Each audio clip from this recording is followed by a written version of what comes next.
evening. Hello, testing. Can you? Good evening, everyone, and welcome to our August 14th Burbank Parks and Recreation Board meeting. Let's all stand up and get this party started with our flag salute. I pledge allegiance to the flag of the United States of America and to the republic for which it stands, one nation, under God, indivisible, with liberty and justice for all. Thank you all. Let's start with roll call. Mr. Chad Thompson. Good evening, Chair Ara Masurlian. Here. Board Member Farah Asadi. Board Member Maisha Gamino. Here. Board Member Robbie Brody. Here. Board Member Mickey DiPaolo. Here. Thank you. Thank you, Chad. I will pass it along to Ms. Grace Coronado for our announcements. Good evening, everyone. Good evening, Chair Ara Masurlian, members of the board. Thank you to everyone joining us this evening. My name is Grace Coronado, Assistant Parks and Recreation Director in the Parks and Recreation Department. Tonight, I have the pleasure of sharing the department's program announcements and updates. Please begin the slideshow. I Spy Burbank. The Centennial Celebration continues with a brand new Agents of Discovery mission at Johnny Carson Park. Use the Agents of Discovery app to explore an interactive, augmented reality experience. Uncover fun facts and find hidden gems throughout the park. Get outside, have fun, and discover Burbank's parks in a whole new way. Visit your local recreation center or go to www.burbankca.gov/parks100 for details. Moonlight Hike. Join us for a moonlight hike on September 8th. Enjoy a unique evening workout while roaming around in the full moon's glow. Hike times vary depending on sunset. Visit burbankparks.com for details to register. Don't miss your opportunity to experience nature in a whole new light. Starlight on Tour. The Starlight Bowl on Tour is keeping the fun all summer long. Our next stop is Saturday, August 23rd at Johnny Carson Park. Enjoy live music from the remotes, followed by the classic movie Footloose. Then, mark your calendars for our big season finale, the Fall Festival on Saturday, September 13th at Johnny Carson Park. We'll have vendor booths and live music to wrap up the tour.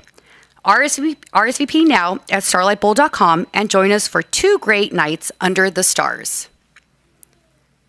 Dig Burbank. We're seeking volunteers for our upcoming Dig Days on September 6th from 8 a.m. to 10 a.m. at Jocelyn Adult Center. Lend a helping hand by cleaning up litter, weeding, and planting.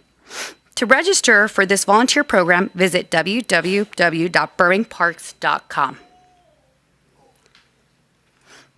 Burbank Basketball Official Certification. The Burbank Sports Office invites you to join the Basketball Officials Training on Wednesday, August 20th at 6 p.m. at Olive Recreation Center. This session is open to new and returning officials ages 18 and over, and no prior experience is required. We will go over rules, positioning, mechanics, and game management to get you ready for the season. Visit www.burbankparks.com to register. Skating through a century of parks and recreation. Join us for a community skate night under the stars as we celebrate 100 years of Burbank Parks and Recreation. Bring your friends, family, and your best moves for a free night of skating, music, and fun. No skates? No problem. Rentals are just $5. Visit www.burbankparks.com to register today.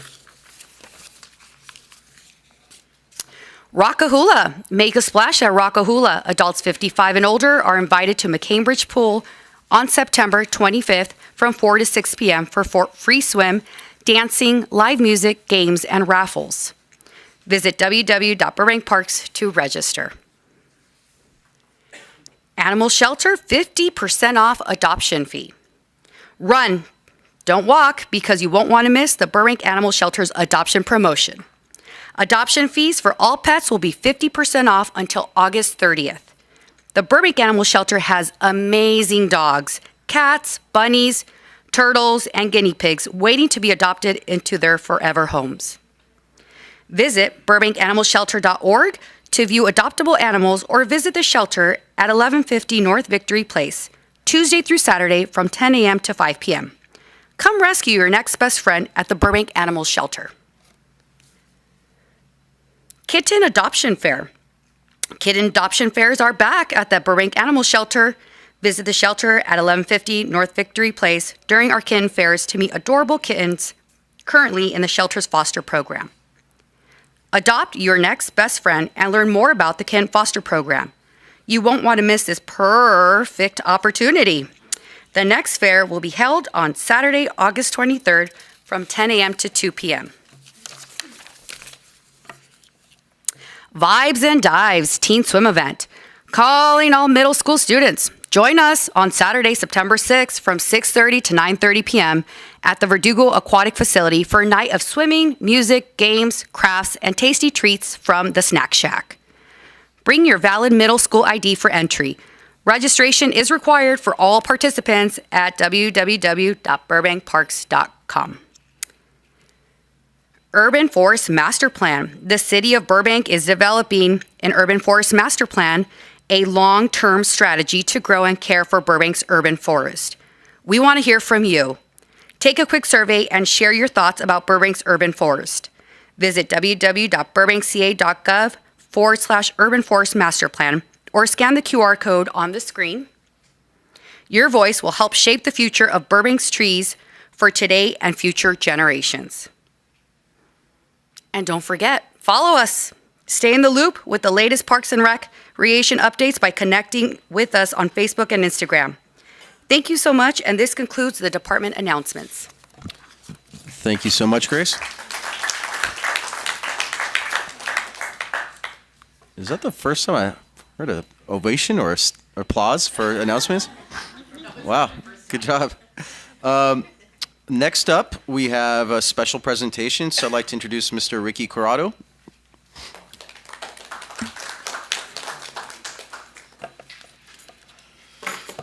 Hello, everybody. Good evening, Chair Mercelian and fellow Park Board members. My name is Ricky Corrado, and I serve as a Senior Recreation Leader in the Youth and Teen Programs Division at Burbank Community Center, and I am a former CIT. Thank you all for this opportunity to highlight our Summer 2025 Counselor in Training, or CIT program. The CIT program is a volunteer initiative designed to empower high school students. Throughout the school year, participants contribute to our after-school days program, gaining invaluable experience in interacting with and supervising children. They assist with homework, lead recreational activities, and provide essential support to our after-school days staff.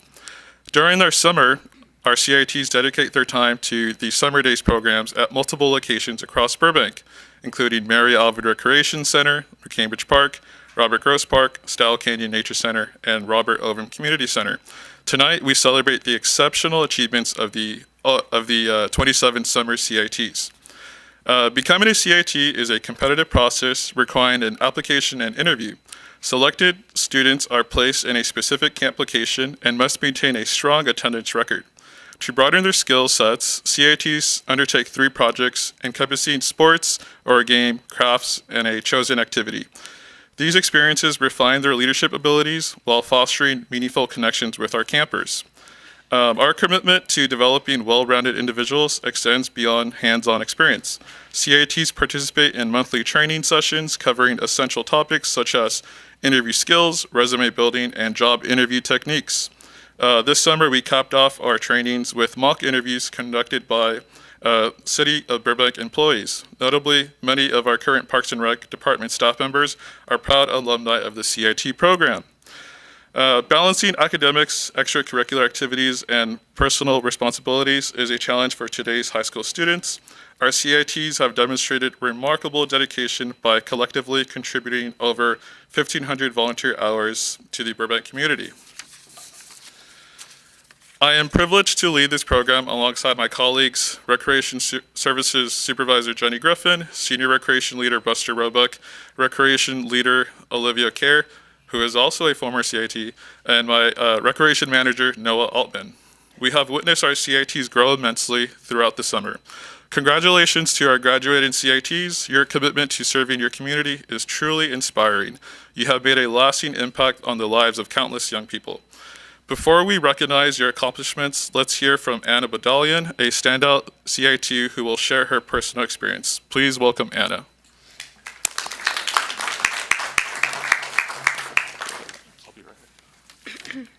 Good evening, everyone. My name is Anna Badalian, and this summer I had the privilege of serving as a counselor in training for the Burbank Parks and Recreation Department.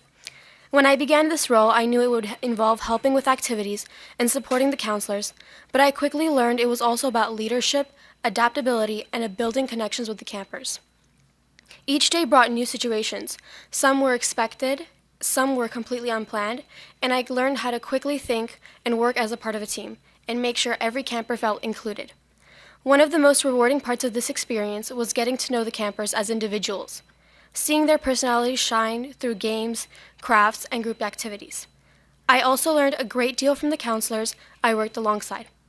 Their dedication, patience, and creativity set an incredible example for me, and I am grateful for their guidance. This summer strengthened my ability to communicate, problem solve, and lead with patience and empathy. It was an experience that not only gave me valuable skills, but also reinforced my interest in continuing to work with children in the future. I would like to thank the Parks and Recreation staff for giving me this opportunity, the counselors for their teamwork, and the campers for making each day memorable. This has been a meaningful experience, and I am honored to have been a part of it. Thank you again.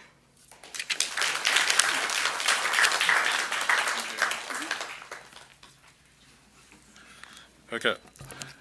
Thank you, Anna. Now I would like to invite Chair Musarlian to join me in presenting certificates to our outstanding Summer 2025 CIT students.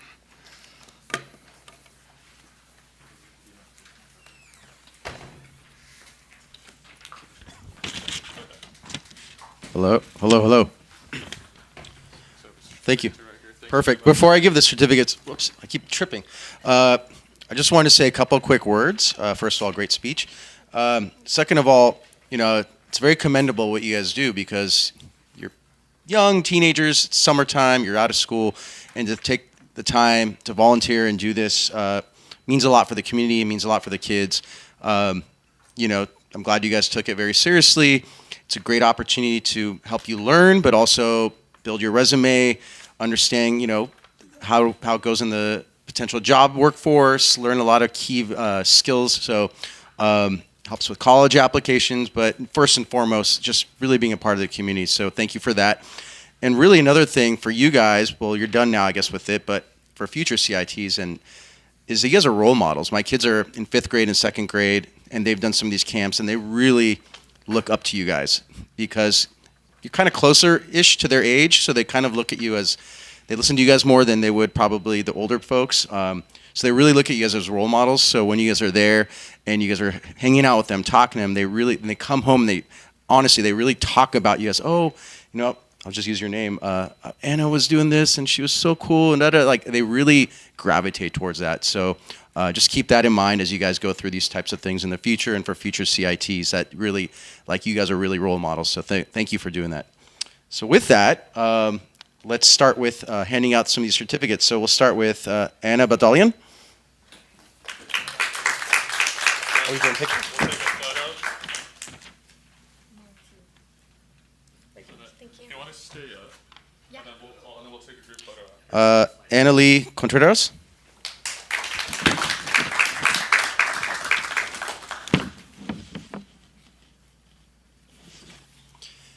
Isabel De Leon.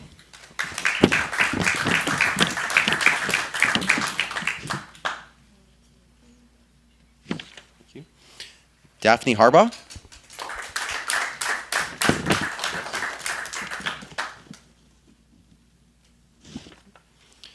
Abby Hernandez.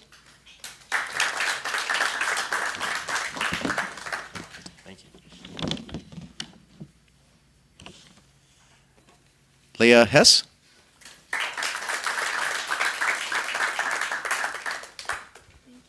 Thank you so much. Actually, I forgot to shake everyone's hand. I'll start with, I apologize. Thank you. All right. Sisters, I'm guessing. Sylvia Torosian. Thank you so much.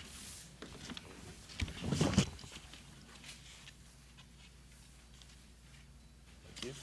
And last but not least, Sophie Torosian.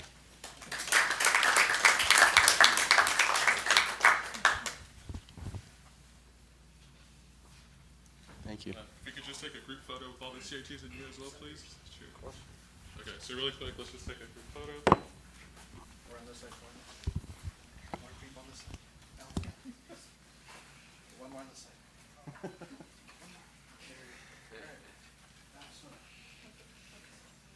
Noah, do you want to? No, you want Let Noah get in.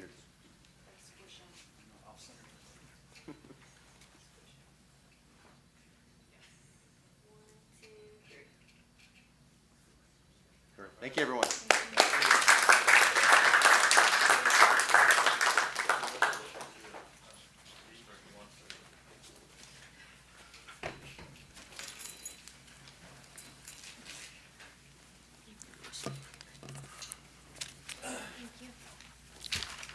All right. Thank you again, everyone. Appreciate it. Next, I'll introduce Ms. Marissa Garcia for a Department Director report. Good evening, Chairman Sterling and board members. I do not have an update for a report for you this evening. All right. Thank you. Next, we will open it up for public comment. So now's the time for general public comment. For members of the public who are here in person and wish to speak, please present a completed yellow general public comment card to the recording secretary. Any person speaking during general public comment may address the board on any matter related to the Parks and Recreation Board. Comments are limited to 3 minutes per person. In order to promote fairness, please stay within your maximum allotted time of 3 minutes. A timer is available on the podium to help the speaker keep track of how much time is left. Please state your name for the record. I also encourage you to call in during the general public comment period. The phone number is 818-238-3335. Callers will be placed in a queue until all in-person comments have been received. For callers, please remember to lower the volume on your TV or computer and take your phone off speaker when you deliver your public comment. At this time, we will begin with the in-person comments, and the first person we have is our good friend, Mr. Eric Hawk.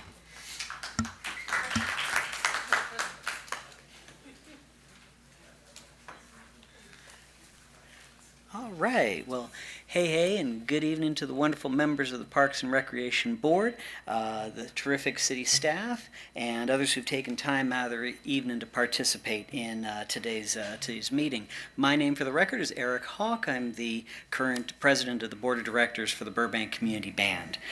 Two things I wanted to speak about.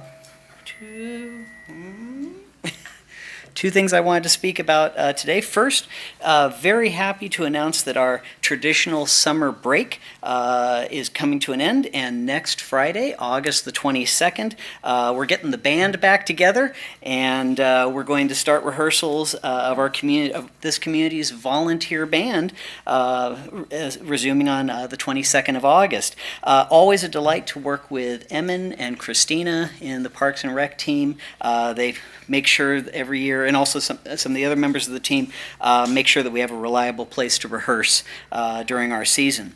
And I'll be coming back periodically to speak about our upcoming Halloween concert at the end of October, our Veterans Day performance at the beginning of November, and our December holiday concert at the end of December as well. And we are always seeking new volunteers, so if you or others you know have played and would like to play with a group of wonderful musicians, we are rehearsing Friday mornings from 9:30 in the morning to 11:30 in the morning, and this will be at the McCambridge Park Recreation Center this season. The other topic I wish to highlight is related to upcoming new business agenda item number 2, and that's related to the Starlight Bowl and developing future programming for that venue.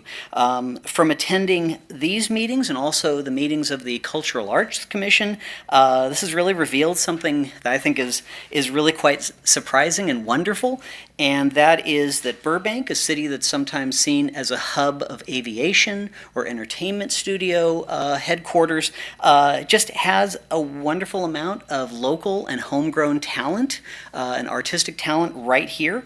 A redesigned and reimagined Starlight Bowl can be an incredible location, not only to highlight different artistic talents, but also to showcase the arts and artists that call Burbank home. The incredibly skilled musicianship of the Burbank Philharmonic would make for a wonderful classical evening under the stars.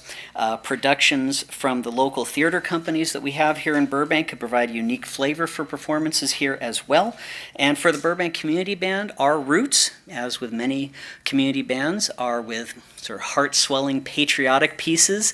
But for those of you who've been to some of our shows, you know that we have performed pieces from across the globe as well as reaching out into the stars. So we'd also love to be part of the foundation of this new reimagined space.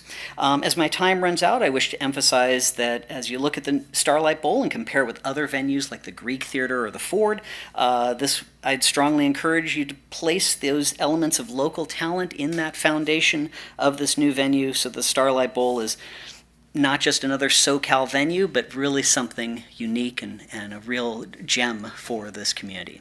So with that, thank you, and I know I'll be seeing y'all again. All right. Thank you, Eric. Really appreciate it. Next up, we have Mike Stanley.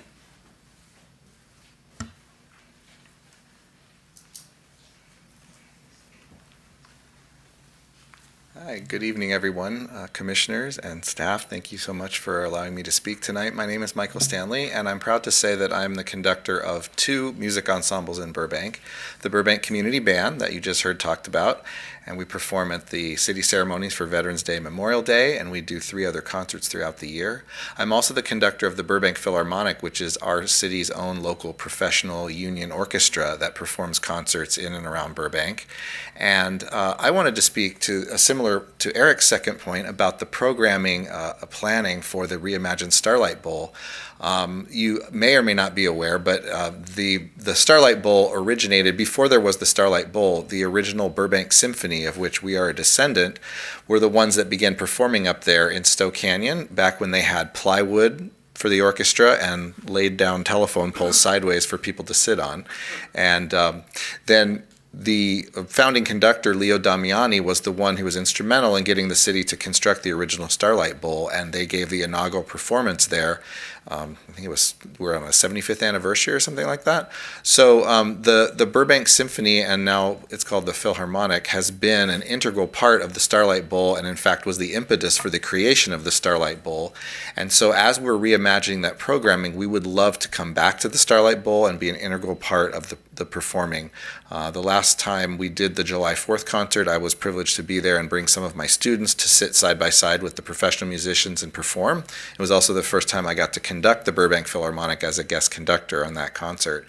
So I just wanted to say that we really want to be an integral part of the programming of it, and we hope that as you're considering the balance of the commercial versus the community, and I was able to attend the Arts Commission this morning and learned a lot about that. So I felt very good that the goal seems to be a hybrid of the two.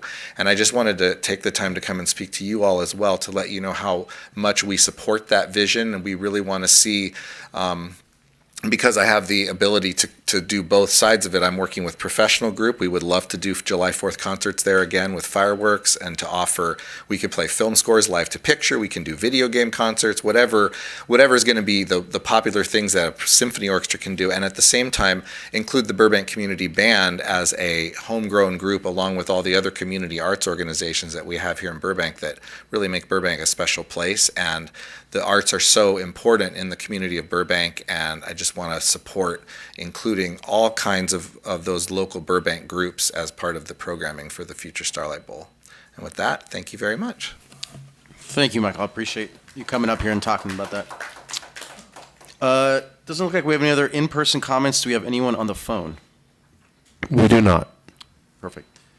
All right, seeing we have no other speakers, we will now close the public comment period. Next up, I'll call upon my board members to respond to public comment. Anybody have any comments? No one? Yeah, well, I'll just quickly say thank you guys. Eric, I love your dedication coming here, using this platform, you know, if not monthly, every other month at least, and promoting the Burbank, the band. And so thank you for that. And thank you, Mike, for coming in and providing some history and some details on the Philharmonic and all that stuff. So I'm sure as we talk about agenda item number 2, we'll get into some more details and definitely take what you guys said into consideration. So thank you. Marissa, do we have any written communication? No, we have not received any written communications. Okay. Again, I'll open up to Park Board for any additional comments, anything, liaison assignment, anything you guys want to bring up? No, we're good. I know we have a lot of new business. Oh, sorry, go ahead, Mickey. Yeah, thanks to the Burbank Community Band and the Burbank Symphony for coming and speaking tonight. They're a heck of a group in our community, and you know, I hope when the bowl does come to fruition that you all are involved. So, thanks for being here. Also, the CITs. I want to congratulate all those young people who were presented with certificates for their hard work this summer, and the counselor and training program has been going on for several years, and it's a wonderful thing for these young people because they actually, when they go in for a job interview, whereas somebody that spent the summer, you know, obviously it's nothing wrong with going to the beach, having a good time. That's what I would have done. But they're getting that experience, and when it comes time for an entry-level job, they are more than likely going to get that job because of the experience they had. And like Ricky and several others, we've had CITs go through the department, and a lot of them have worked for our department or someplace in the city. So they're adding to the really great employees that we have here in the city. So I think that the Park and Recreation Department deserves a lot of credit for starting this program several years ago. I think it goes as far back as when Dave Golonsky was on City Council, and there's a lot of ideas that came to fruition because of that. But anyway, congratulations to the leaders of the CIT program and also the CIT participants themselves. Thank you. Go ahead. I just wanted to highlight and thank Parks and Rec. Since our last meeting, we had July off. I've been to a number of events in our city, and I'll tell you, there's nothing like giving you Burbank pride when you're on this board, seeing Parks and Rec out there. I'll just say most recently, National Night Out, which was the law enforcement opportunity in Johnny Carson Park. I'll tell you the most popular thing there, besides law enforcement, was the Parks and Rec booth. There must have been a dozen staff members out there. It was great to see. We generate a lot of interest in our community, just turning them on to things. Oh, that's Parks and Rec? You do this, you do that. Wow, it was great. There was an event at the art gallery that was one of the most well-received I've been to in a long time. That was just fantastic. And I think Erin was running the show there, but wow, it was great. And I just want to, I want to say one more thing. The current fall guide is so good. It's one of our best put together. And Marissa, I don't know who you delegate to put this together, but it's so readable and informative. And I watched people flipping through it at the art gallery, but I'll tell you, it's one of the best ones I've ever seen. So congratulations, Parks and Rec, on this. Just a great job. Yeah, and before I get to new business, I just wanted to thank Erin and her team for, I was on Saturday, got to see firsthand the Starlight Bowl on tour at McCambridge, and it was really, really well done. I mean, I won't get into the reasons, but the kids were, we didn't make it to the Spasmatics, but we were there from, at least from like 5 to about 7:45 or so, and so we got to see the booths, and the kids played games and won stuff, and got to see kind of not the headline, whatever you call the band that goes on before the main band, the warm-up band or whatever you call them. I don't know. But anyway, it was really well done. A lot of people hanging out in their chairs, just really enjoying their time, picnicking. I saw, it felt like you were like at, I don't know, like, not that I'm saying it wasn't real, but like the Hollywood Bowl or something, but like at a, just a park, and it was free. So really well done. Good job. And I'm sure it's been a success kind of makeshifting that over a very short period of time. So I just wanted to thank you for that. With that, we'll move on to new business. So I'll introduce Megan to handle election of officers and liaison listing. Good evening, Chair Maserlian and members of the board. Megan Wilkie, Administrative Analyst with the Parks Department.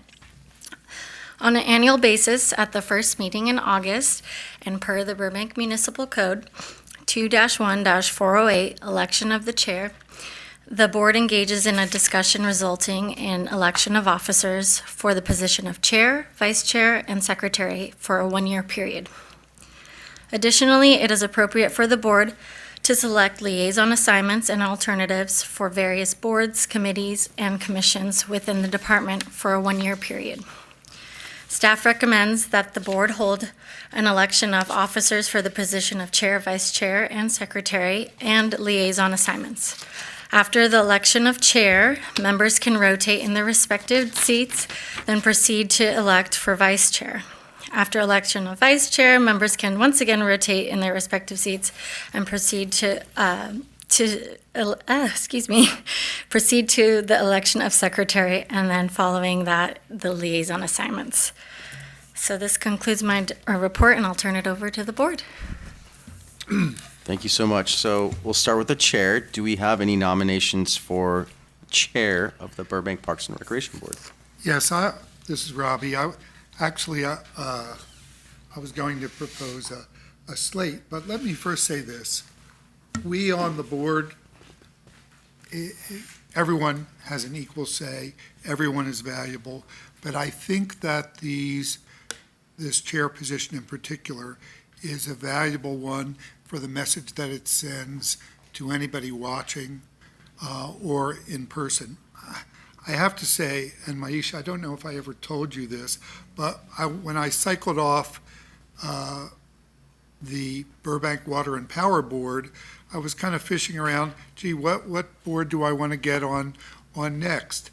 And I'll tell you, what really swayed me was watching you be the chair of the Parks and Rec Board on TV. I was so impressed with how professional you were and how engaged you were. And of course, I knew Marissa because we had worked together before, but it was just so amazing to see a volunteer like me running this board. This is before your chairmanship, Ara. And I said to myself, wow, this is the board I'm going to go out for. So I went out for it and I didn't get it. They gave it to Mickey DiPaolo instead. So I had to wait one more cycle to get on so I could tell you that. And,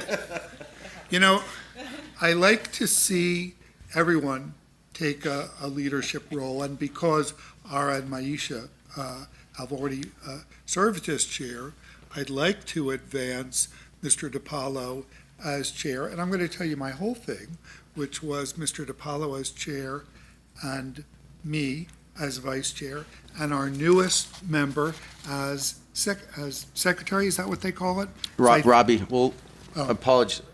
We'll get into the vice chair and the secretary afterwards. So I like your enthusiasm, but let's for right now, let's just do the chair, and then we'll hit those ones afterwards. And but my other boards, we did it as a slate each year. So the slate, I like that. But yes. We have to do it this way this year, but I appreciate that.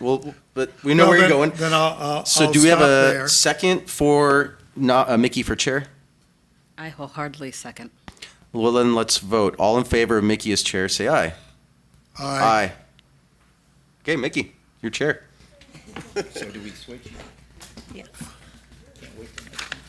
So, just for the record, Mickey, we got 4 members voting. Do you also vote for that? Okay, thank you. Megan, let's try this slate idea. It's very helpful for putting it together. Here's your. Congratulations. Great job. Thank you. That was a, Thank you, Ara. Of course. that was a pleasure. I'm glad I got to say it.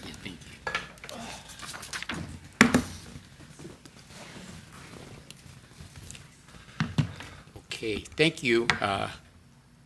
Before we move on, I want to, Ara put a little pressure on me. You did a great job as chair, very professional. Like you said, you included us all. I respect and admire the job you did, and thank you very much. You really represented the board in a great way, so thank you. Appreciate it. Okay, now we're nominations for vice chair. I nominate Robbie Brody. Second. All those in favor? Aye. Aye. Opposed? Congratulations, Robbie. Thank you very much. Guess I'll stay in my chair, right, Mike? Does he go there or does he stay? No, Chad? I'm not going anywhere. Does he go to Maisha's? We can, you can stay in the same seats for now, I think, just for, and then the next meeting we can. That'll work. That'll work. Yeah. And now secretary? We have any nominations for secretary? And this is Robbie. As I said, I think that it's so important for everyone to get that experience. Our member, although she is new, just completed Leadership Burbank, and I hear was a big hit, and she's going to have two old hands, literally, unfortunately, to watch. So I'm going to nominate Farah for secretary. I'll second. All those in favor? Aye. Aye. Opposed? Congratulations. And speak for yourself. Yeah. Because it's just old people, man. You are already on your way to running the Parks Department. Congratulations. Can I just say one more thing? Yeah.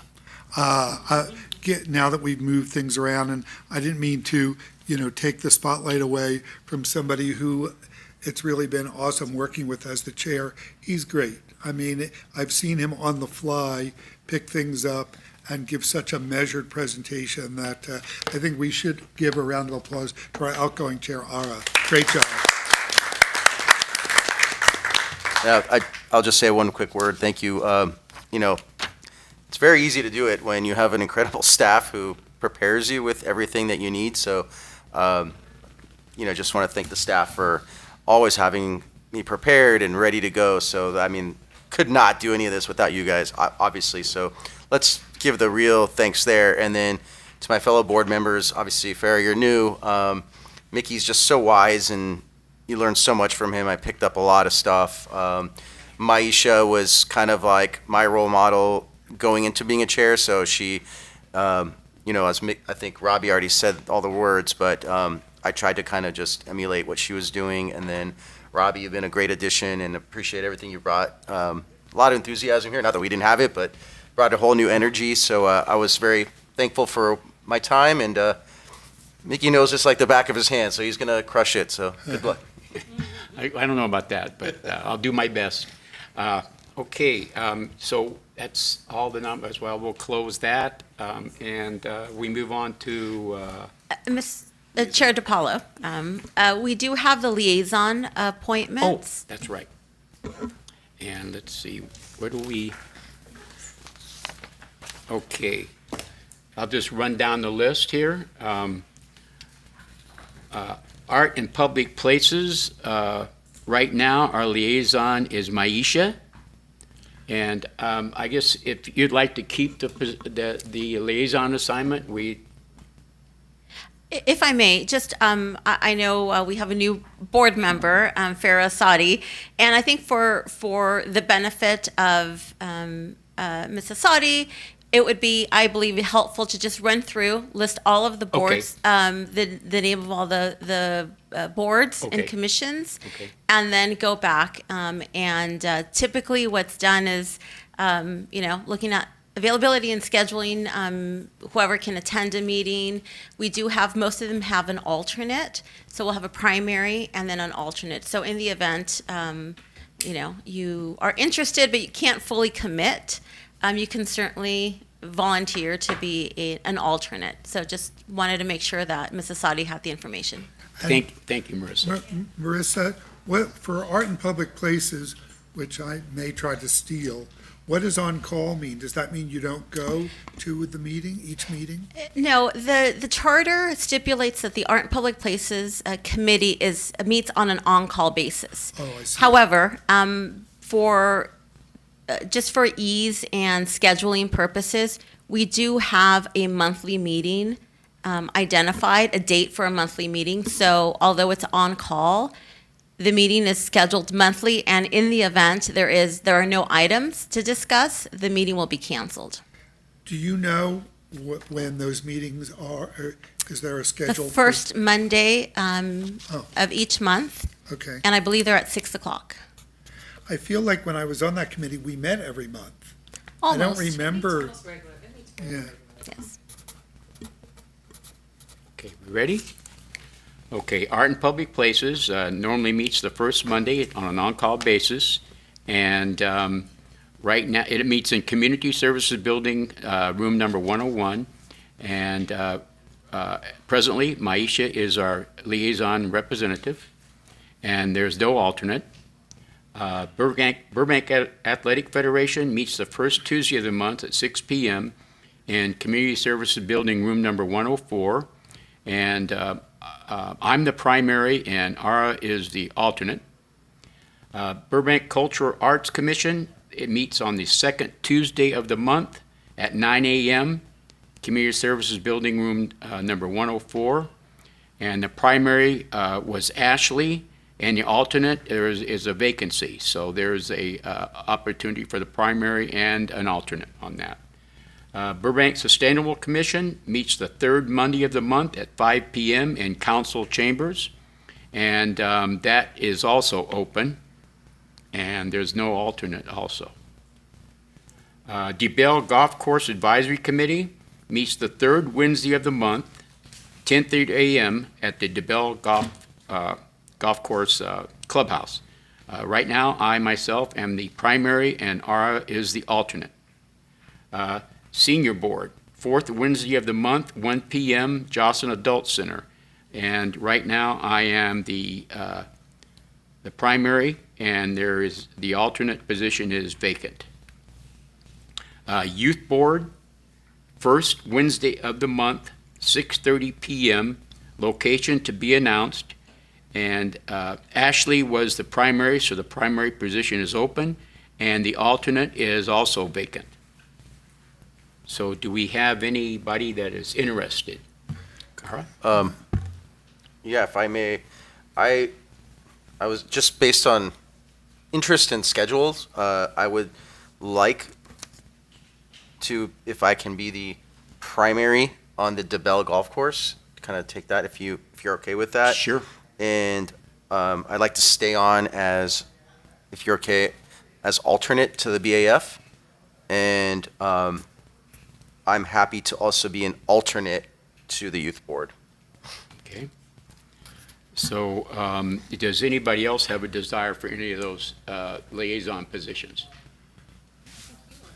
Well, are you sure that you would be okay with, I'm absolutely sure. I have had the privilege of serving as a liaison, actually a committee member for 2 terms, and it is such a joy, and I would love to share that joy with you. So I hope that you would consider taking that on. so I would then like to be the primary for Art and Public Places, a committee that I came from, and can they all have alternates, Mickey? There is no alternate, but we can always have an alternate, right, on that? The reason the Art and Public Places does not have an alternate is currently the representative from this body is an actual voting member. So we have to identify one person. Okay. Well, if Maisha does not mind giving it up, I'd like to be the liaison for that committee. I understand, Marissa, there may be some combination of that with another committee. I hope that doesn't happen, but I hear it's in the works. That'll be further on in the agenda. We'll be talking about that, yes. Okay, but Mickey, Chair DiPaolo, I would like that, and I'm not able to do anything that's during the day, but I'd be happy to take Ashley's position with Burbank Sustainable. Okay. And Is anybody else interested in the Burbank Sustainable Commission as an alternate? If Robbie takes the, or is there an alternate for that too? There is an alternate, correct? there is, Okay. I will serve as alternate. I came from that committee. I served on it before, and so I'll serve as alternate. Okay, so we have Robbie as the primary and Maisha. or Yes. Maisha, would you want to be the designated one for? No, I would love for you to be the designated Okay. and take Roll with alternate. Talk about no Okay, water bottles allowed, et cetera. so we Just have, pour it right into your jaw. okay, so the Sustainable Commission, now we haven't gone through the cultural arts, have we? No. No, and for clarification, staff, we should go ahead and continue to proceed as Correct. planned. We are proceeding as normal. Okay. Changes to the boards, commissions, and committees have not been finalized or approved. So, and if they are, it wouldn't go into effect until next year. Thank you for that clarification. Okay, I thank you. appreciate that. Oh. With that in mind, I would love to serve on the Cultural Arts Commission. Yeah, maybe I could be your alternate, because there may be some heads rolling on that one. I think that'd be great for us to be involved. Sounds good. Not to steal the thunder from what's coming, but Okay, so Cultural Arts Commission, Maisha, and Robbie as the alternate. And the Burbank Athletic Federation, we haven't hit that yet. I would like to keep my primary position. And an alternate, Ara. Okay, so that's taken care of. Farah, senior board, anyone? I'm kidding. Okay. None of us are senior. So why don't we on the do, why senior don't, board. for youth board, why don't we do Farah as the primary and you could put me as alternate? Okay, let's try to Oh, stay we're in just order. going in order, sorry. Yeah, let's Okay. stay in order. Yeah, that way it makes it easier. Sure. If you don't mind. DeBell Golf Course Advisory Committee, you would like to be the primary? Okay, and I will be the alternate. Okay. That's okay with everybody here, anybody else? Okay. So we'll switch that off. And that meets the third Wednesday of the month on a quarterly basis. Can you do that during the day, 10:30? Quarterly, yeah. Wow, oh, If not, I'm there to do it, so. It's quarterly, it's doable. Okay, Senior Board. Right now, I am the liaison, and that meets the fourth Wednesday of the month.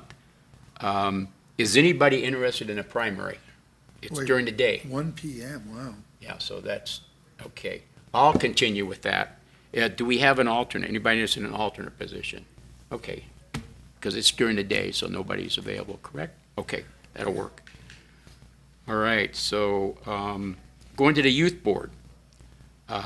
Is there anybody interested in the alternate? They're both vacant, the primary and the alternate. Farah, you want to be the? Yeah, Farah Yeah, for Farah for primary. the primary? That'd be awesome. You could put me on as an alternate. And, okay.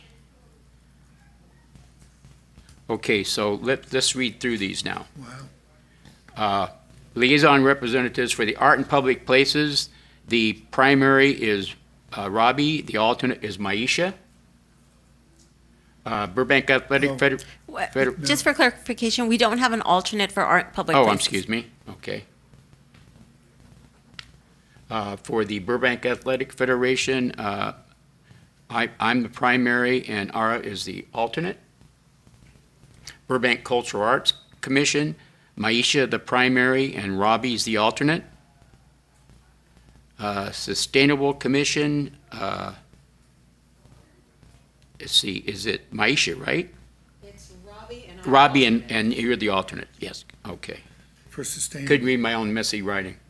DeBell Golf Course, primary is Ara, and I will be the alternate. Senior Board, I will be the primary, and there's no alternate. So I'll be there. Youth Board, primary is Farah, And Aisha is the, Farah. Farah, I'm sorry. Farah's primary and Ara's Ours, yeah, we got it, okay. Or wait, is that, yeah, Wow. If thank you. That was, this chart is going to go to council, I don't know if I've ever seen this, but there are a couple spelling errors, so make sure somebody takes a look at the names of the boards. Cultural is spelled wrong, sustainable is spelled wrong, just in case this is going to anybody else. We don't care, but just in case it's going elsewhere. Thank you for that, and we'll update this and share that, provide this list to the board. Great. thank you, okay.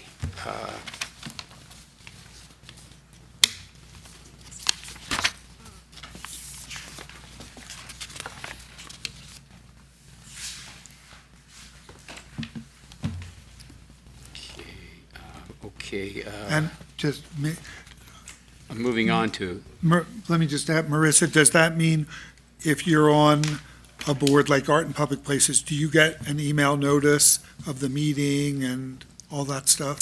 This will be my first time. Yes, you'll be on the distribution list, so you should get the agenda. Oh, okay, great. Yes. Thanks. that's good to know, thank you. Okay, excuse me, number 2, update on proposed recommended programming approach, operating model, and operating forecast for the Starlight Bowl Amphitheater Transformation Project. Ms. Kristen Smith. Good evening, Chair DiPaolo and board members. Kristen Smith, Assistant Parks and Recreation Director. I'm pleased to be here this evening to provide you with an important update on the Starlight Bowl Transformation Project, an effort that will enhance one of Burbank's most cherished cultural venues. Since 2013, Lair Architects has led the vision and planning for the renovation, including needs assessments, conceptual designs, and updated cost estimates.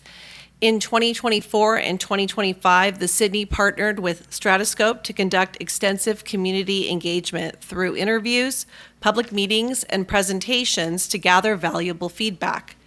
This input has directly shaped the evolving design and the program goals, with a focus on improving accessibility, safety, and cultural vibrancy while honoring the bowl's historic character. As a reminder, we presented the proposed design to the board at your June 12th meeting. To complement the physical renovation, the city engaged AMS Planning and Research, a nationally recognized arts management consulting firm, to evaluate programming approaches, operating models, and financial forecasts for future operations. AMS has previously worked with Lair and the city on earlier studies and brings valuable expertise to ensure the Bowl's operations are sustainable and responsive to our community's needs. This evening, Michelle Walter and Leslie Ceballos from AMS will share the results from their research, findings, and recommendations for the board's consideration. Following the presentation, we look forward to your feedback on the proposed programming approach, operating model, and forecast to help guide the next phase of this transformative project. At this time, I would like to introduce Michelle Walter from AMS to continue with the presentation. And can we please have the presentation pulled up? Thank you.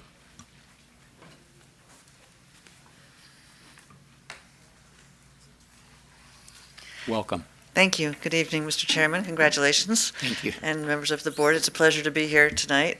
As you just heard, we've been working alongside Lair and Stratoscope and the other consultants on this project for some time. Tonight, if you could, there you go. Tonight, what we'd like to do is first give you an update on what we learned in terms of reviewing the market study, but also working side by side with Stratoscope in terms of community input. What that meant about some of the ways we wanted to look at potential operating models. We're bringing forth some case studies within that framework to help you understand the way things are done other places.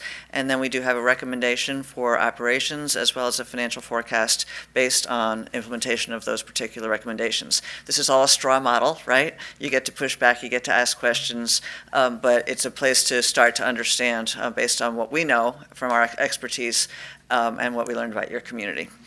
So let's start with sort of what did we learn? The first thing we did was we looked at current operations, and we did this before the pandemic, but we didn't, we wanted to make sure things hadn't changed dramatically.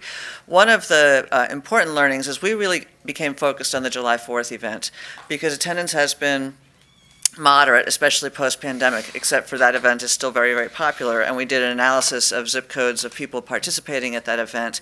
And we came to learn that a lot of the participation from outside of Burbank comes from the northern areas, which is less competitive than perhaps from south of here.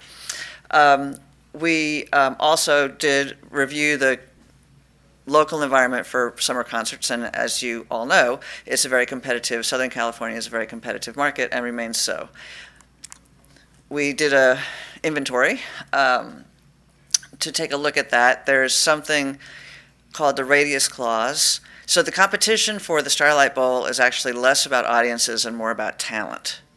And because the radius clause says that if you play a venue here, you cannot play that same venue within a year or sometimes even 18 months, that is within 50, depending on what's in the contract, 50 to, it can be as much as 120 miles.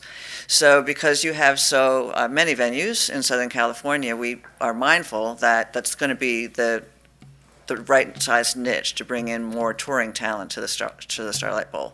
So that's an important consideration as we look at the promotional partners and the entertainment aspect of the Starlight Bowl. But the Starlight Bowl is a lot more than just popular entertainment, right? And it always has been. It's beloved in the community. We worked closely with Stratoscope and listened to members of the community about what they really wanted out of the Starlight Bowl amphitheater. And interestingly, they want more acts, and they want better acts. Everyone wants more acts and better acts, but they still want it to be a community-based facility that includes local artists and musicians as part of the mix. Everyone believes that somewhat of a longer season would be appropriate, and they're happy to have that. And then, you'll see in a minute, but we're enamored with the redevelopment of Stowe Canyon for a smaller stage as another way of showcasing local talent in complementary to the promoters and the more commercial entertainment. In terms of programming, what do people want? They like what they have, and they want more. So we were interested to hear, we actually love the films. We actually love the tribute bands. But we would like to have more other kinds of entertainment as well. And we want to make sure that the local groups have access. In terms of experience and amenities, and Larry's done a wonderful job on the design and has accommodated for all of the things that a professional venue like this should have, and that's what people want to have. They still want to be able to have the option to bring in their food and beverage, but they want it also to be available for sale. They like the seating layout, but they want to make sure the VIP experience is still there and enhanced. And all of these things would be taken care of with the new design. We also interviewed a lot of city people, including some of you and other staff members, and their financial sustainability became a very resonant theme, as you can imagine. And so that becomes sort of the challenge. How do we make this a showcase venue for Burbank? There's a real tie to being able to brand Burbank around this wonderful opportunity and asset. In order to do that, it has a bigger footprint. You're having bigger acts. We still want it to be amenable to the neighborhood, but also known as a community, as a true community asset. So it's a balancing act, right? And then we want the financial to pencil down to the bottom line. I mean, that's really what it comes down to. There are other considerations, transportation, facility management, fire safety. We don't need to get into all of that tonight. But that's basically gave us kind of the framework. And we said, okay, so what this really comes down to is, what is the purpose? What is the purpose of the Starlight Bowl Amphitheater? And it could be an entertainment venue, and it could be a community venue, but really where you're landing is in what I think Michael, if he's still here, calls this hybrid model, which is it's both. And so the trick is to make sure that as something that is beloved by the community with local access and showcasing local arts and audiences are feeling very welcome there, that you also have enough entertainment that has a high profile, it brands the Starlight Bowl, it brands Burbank, and it also brings necessary revenue to the operation. So within that, we created sort of 3 scenarios, right? And we said, well, if it's primarily a commercial venue, this is what happens, right? You have more revenue, but in order to do that, you also have to have higher ticket prices because the act takes all of the gate, and you lose control of the calendar almost completely, because that's about the touring entertainment. If it's primarily a community venue, it requires quite a bit of subsidy, because your local organizations can't afford the run rate for this venue, and so someone will have to be paying for those bills in order to support that. And so if we land in the middle, then there's a way where you can share the risk and have a combination of commercial and community use, nonprofit community use, if you will. It acknowledges the neighborhood's priorities, and there's a lot of partners that can be brought forward. And you'll see this is the framework that we use to then research, and Leslie's going to come up and talk about the other venues that we studied. But this is the framework that we used, and you'll see the opportunity for partnerships is a big piece of what makes some of these more successful than others. So with that, I'll invite Leslie. Thank you so much, Michelle. Good evening, Mr. Chair and the members of the board. I'm going to talk about some of the case studies that we looked at for this project. And based on what Michelle has mentioned with the 3 different operating scenarios, so in order to understand how those would work for a future Starlight Bowl, then we studied 6 different case studies. As you could see, we studied the Greek Theater, the Rady Shell in San Diego, the Santa Barbara Bowl, Brit Pavilion, Miami Beach Bandshell, and the Ford Amphitheater. So then for the exemplar that has more of a focus on commercial activity, we looked at the Greek Theater. They're not that far from here, and they are for-profit operated and city-owned, operated by SMG ASM Global. They run about like 85, 90 events a year, and they're primarily just programming commercial music acts with a minimum of 3 community cultural acts as well. But what's unique about the Greek Theater is that they operate as an open venue model. So then that allows more content providers to be able to book acts at the Greek Theater and it's not just one exclusive group that's programming there. And then for the balance between community and commercial, we looked at the Santa Barbara Bowl, and they're nonprofit operated and owned by the county, but their model is unique because of their foundation status, they have an agreement with the Golden Voice, who programs most of their concerts. So about 36 out of the 38 concerts that they book, it's all Golden Voice. But the revenue that is generated from those concerts, then a portion of that goes back to the county to support their culture and arts initiatives.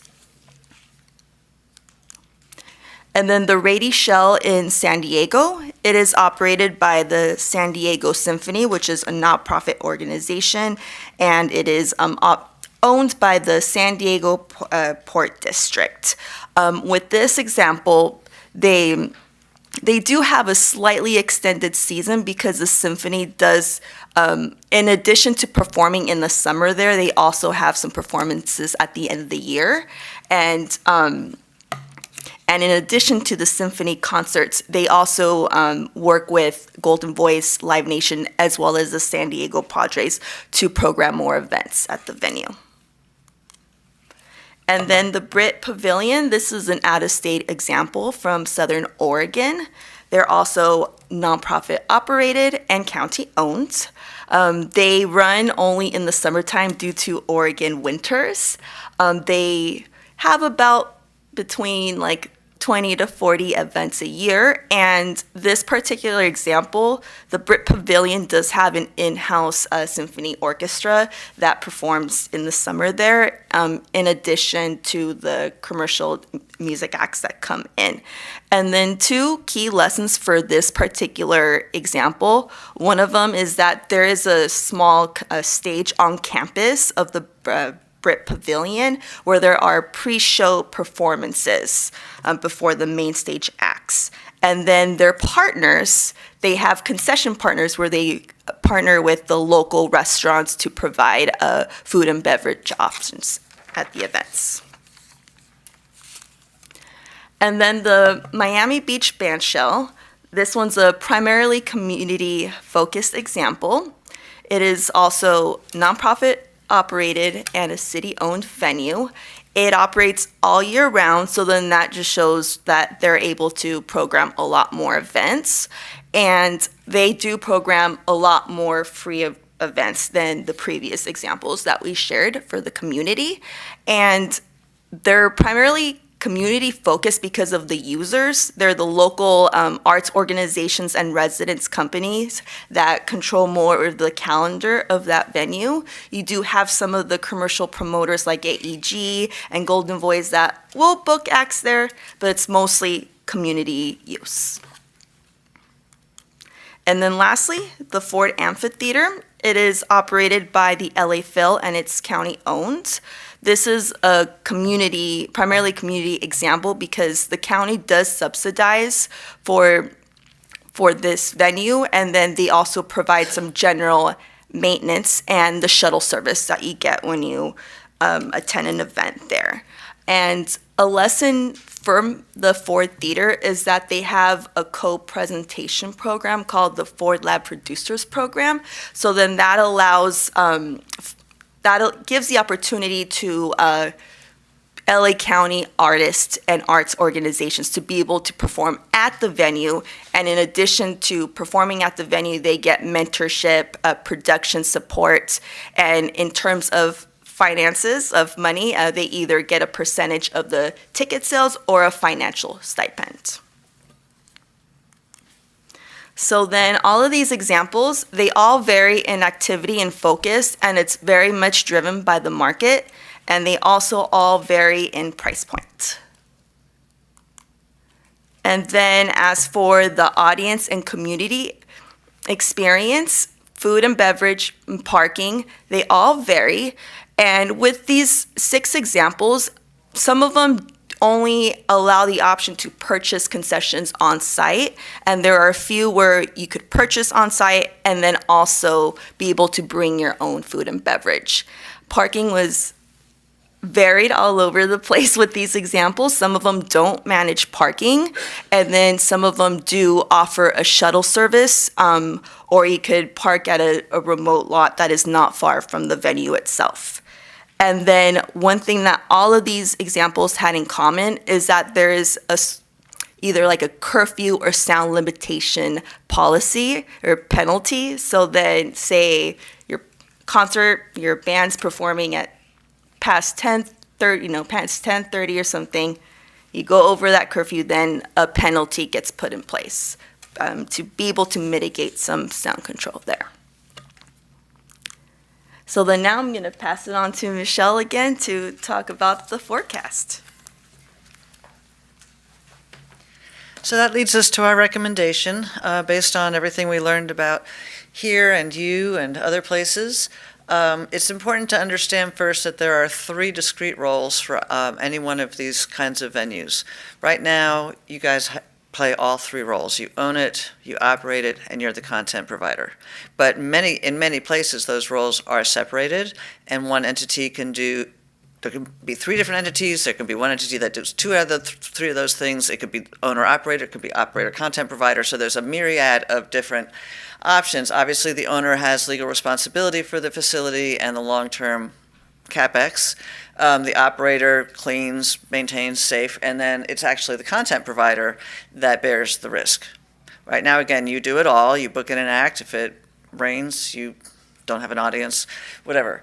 Content providers vary in terms of the risk that they take. There are passive content providers and there are active content providers that bring all the risk. And there's the middle ground, which is a partnership model. We call it host. So that passive is landlord. If the phone rings, you rent the building. The host model, you work in partnership, and we're going to talk more about that and what a vision might be. It's one of the ways to enable community presence in the building. It's one of the ways to mitigate the risk. So in each of these models, what you have to understand is the more risk you take, the more control you have. The less risk you take, the less control you have. That's just a fact of this business. So trying to mitigate risk while retaining control and finding that sweet spot is always going to be the key. So what are we recommending for you?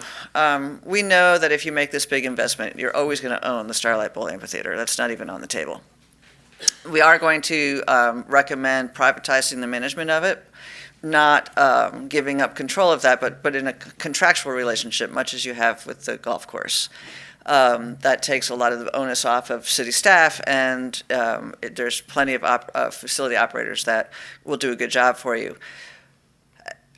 In many cases, it is the operator is also the sole content provider. We are not making that recommendation. We are recommending an open venue model, as Leslie described, for a couple of reasons. One is because this market is very complex, and we think it will be hard to attract a single operator that would bring enough content when they also are likely have a finger in the pot of many of these other venues in the area. The second is the neighborhood concerns. It gives you the control and the relationship to be able to mitigate those concerns and to balance the level of activity appropriately. And the third is the priority for community presence. The more you incentivize a commercial, and I mean bottom line, we have shareholders over quarter, the more you incentivize that activity, the more you're going to incentivize making money over the benefit of servicing community. Sir. Sorry, I know they're Q&A, but just to help me. So I'm kind of in this business-ish in sports and entertainment. And so real quick question on the terminology. So an AEG or Golden Voice or Nederlander, would you consider them an operator or a content provider? They're all both. Okay. It depends on... Because I know like a venue management would be like more like ASM is more like a ASM does venue. not take risk. It's one of their differentiating qualities is they don't take risk. They might do co-promotions, but they are not content providers. They're just running the venue. Live Nation owns and operates venues and provides content, but they if you sat them down tomorrow, they would be willing to talk to you about any of those roles or all of those roles. So what you're recommending is more like a ASM or like the those kind where they're just operating the venue. That's correct. And then they're renting it out to various providers. And they're renting it out to Golden Voice and Live Nation, as well as the Philharmonic and the. Got it. Thank you. That's exactly right. Okay. Other questions? It's an important point. So. I have a zillion, but I'm going to wait for you. Okay. Okay. Then the other piece to this whole thing is this idea of sort of what I'm going to call cultural policy. So if the commercial entertainment brings enough money to both cover operations and support subsidy to subsidize the presence of the local arts, is there an arm's length relationship? Maybe it's the Cultural Arts Commission that helps to facilitate that. That's a big idea that we can just kind of park over here for now, but it's an interesting idea. And both the Santa Barbara Bowl and the Ford have something along those lines. So all of those assumptions then fold into an economic operating model. So we said, what if? And we're going to take you through the few charts and graphs of how we build this. So the first to understand is what the different capacities are of the spaces. We did model activity both in the main stage and in Stowe Canyon. This is a forecast. Everything can change. It's obviously not a budget, and we don't have any contractual commitments that speak to any of this, but it's based on market research, learning from the comparables, what we know about your community. It suggests that the main stage operates from May through October, so like a 5 to 6 month operating, a little bit longer for Stowe Canyon. It's a base year of normalized operations in $2025. It's important to understand there's no escalation in the model right now, and it's normalized operations, so it's not your opening when you might have a different experience. We have not at the moment included any modeling for parking, because that's still an ongoing conversation, or the 4th of July, which we assume the city will take on that responsibility so it doesn't flow through our model. And while we are modeling lower utilization rates for community users at pencils, but we've not developed any of the policy for how that would work out. That's work that would need to be done. So those are all my disclaimers. I feel like those drug commercials. So the main stage, we have one slide for the main stage and one slide for Stowe Canyon as it relates to activity. So there's 30 some odd, 47 events total, 35 on the main stage. Those 35 events are a combination of four different kinds of events. 7 are the existing city presentations. Then 6 are the film screenings and sing-alongs. We heard a lot of, so we really love that. Don't get rid of that. And it's bearing out now. It's just a near Starlight Bowl on tour. The other 2 categories are co-presentations, where the Starlight Bowl would partner with the content provider. And it might be a commercial entertainment content provider, where you're taking a split of the net results from the event, or it might be a nonprofit content provider that you're working with in partnership. It may be the band or the Philharmonic, where you have an annual agreement and they get a steeply discounted rate in exchange for providing a lot of content and presence there. Then there are non-partner rentals, both pure-out commercial rentals and pure-out nonprofit rentals. Maybe your Pasadena Ballet that was at the meeting this morning. That's not a Burbank. We would suggest your partners are Burbank residents since this is a city. But so that's what it kind of looks like for the main stage. Stowe Canyon is a little bit more diverse of utilization and very community-based. Everything from camps to civic meetings to picnics, performances, special events. We do think it has some private event usage, and parties and family reunions, and even maybe a wedding or two. We've modeled that to be more activity. It's a great way to make sure that the park feels active, but it's not driving quite so many people through it as the main stage does, and it will have a longer season. So we have that at 75. And there's a rental and a non-rental, resident and non-resident rate as well. So all that pencils to breaking even. There's many, many subsidiary schedules to this. We're only showing you the final result here. It's about a $2.6 million operating budget for this thing. And you can ask me any element of this. It includes, for example, in food and beverage, moderated net from food and beverage, because we do believe it'll be really hard to say no one can bring any of their stuff in after tens and dozens of years of being able to do so. It includes subsidized rental rates for nonprofit, deeper subsidized rental rates for nonprofit partners, market rates based on this market for commercial use. What else would you like to know? So I'll just end there and open it up for questions. Any questions? Yes, thank you very much for the very enlightening presentation. I'm a little confused with the new project. What is the capacity of the Starlight Bowl? Oh, it's not. 4,740. Well, I see that there. Is that the capacity?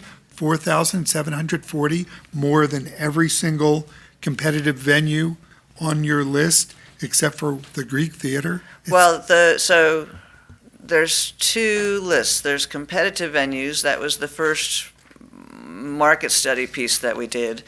What we were looking for were comparable venues. Right, but I'm just trying to compare capacity. Is it your understanding that the capacity of this new project would exceed? The capacity of the Starlight Bowl isn't really changing, is I guess the most important thing to say.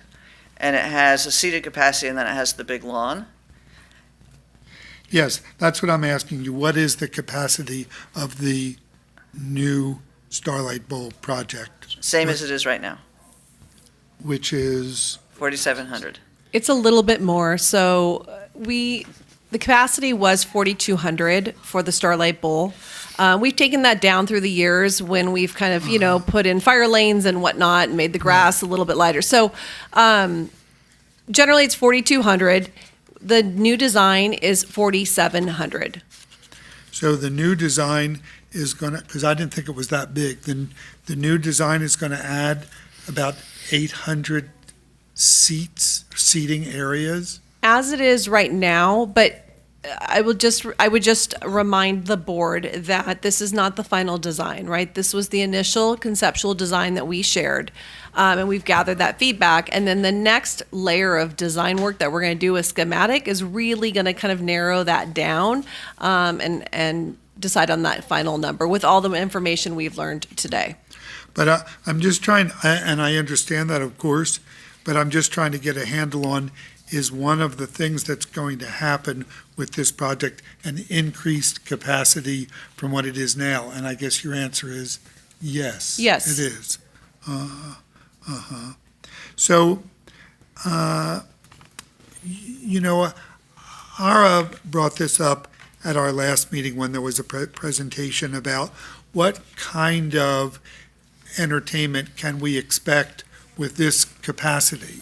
And, because right now, or at least as long as, the 25 years I've been in Burbank, the entertainment is very local or cover bands so I guess my question to you is, with this new capacity that's envisioned, does that open up the kind of entertainment that we might expect to see to be more well-known? Not talking about the Rolling Stones, but maybe, when I'm maybe the Rolling Stones. What we're learning is that this is the new sweet spot, sort of 35 to 6,000, 4 to 6,000 is the new sweet spot that everybody is looking to invest in, honestly. And it's for two reasons. There's only so many Taylor Swifts, and we have those large-scale amphitheaters and football stadiums that are underutilized where they can always do that work. But the pop scene now has these aging artists that don't draw that many but still want to be on the road. So that's a market for well-known names, but they're less of a draw. And the industry has realized the importance of cultivating and incubating new talent and giving them mid-sized venues before they risk putting them on the major stage.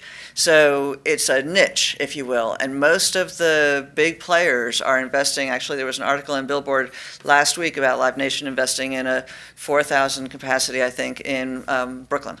It's a very up and coming sort of. I see. Well, I think at least looking at these numbers here for competitive venues, we are very competitive at that higher number for, I don't know, I mean, I've seen things at the Wiltern that are, pretty amazing, and their capacity is like half of ours, less than half of this new project. I'm curious why you don't see it as a year-round venue. I think it's a weather issue. Really? Is that what it is? Yeah. Generally, Oh. a season for Okay. outdoor type of Seems venues. like bring a blanket and, okay, You're not gonna have a okay. big January 31st, you're not gonna have, a lot of people go into an outdoor concert at night. Oh, okay. I'm from Philadelphia. To me, the January here, bring on, I don't know. The Hollywood Bowl tried to extend their season, and the only money they made was on blanket sales. My question, before I ask it, is for Marissa. During the time the Bowl's been operating in recent years, has it been financially stable? Has it been a money maker? Yes, overall, when you look at the entire season, we do recover our direct costs and have a surplus for our direct costs. I will tell you, overall, when you throw in some of the other city costs, we're a little bit more of a break even when you add PD and fire to some of this. But yes, our concerts, and I will mention too I think if we had a state-of-the-art facility, right, and the city was willing to take a greater risk, we could certainly have more bigger name acts. However, we have shifted. So I just want to mention currently our current operation of the Starlight Bowl, we have expanded the number of private rentals where these promoters are taking that risk. They'll rent the facility from the city and they're putting on these concerts with bigger name acts. Not the Rolling Stones yet, but certainly we have tapped into that market over the last I don't know, 10 years or so. But it sounds like the city's been happy with sort of a break-even position. It's not like we have to make sure we're going to make a lot of money on this. Correct. This is not, the city is or Park and Rec in particular, we're about serving the community, providing programs, services, facilities. We're not for profit.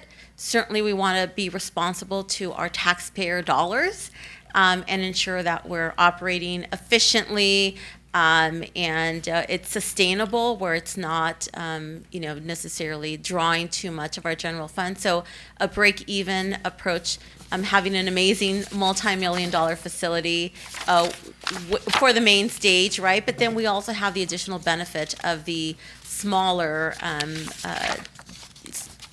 facility at the park, which again is a huge benefit to the community as a whole. And this is I guess this might also be to you, Marissa. I'm not just saying this because I'm on the board, but as a Burbanker, I'm the most impressed when Parks and Rec runs the show from beginning to end.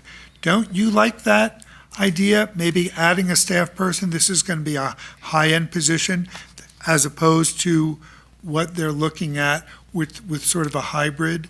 I say I like the idea of somebody on your staff taking responsibility. I just think when you own it, there's a better likelihood. We've had problems with the golf course and the restaurant and different vendors. I like the idea of the city operating it. I appreciate it, and I concur with you, right? We have amazing staff who do an incredible job. We don't have dedicated staff, nor do we have the expertise to run a venue of this magnitude.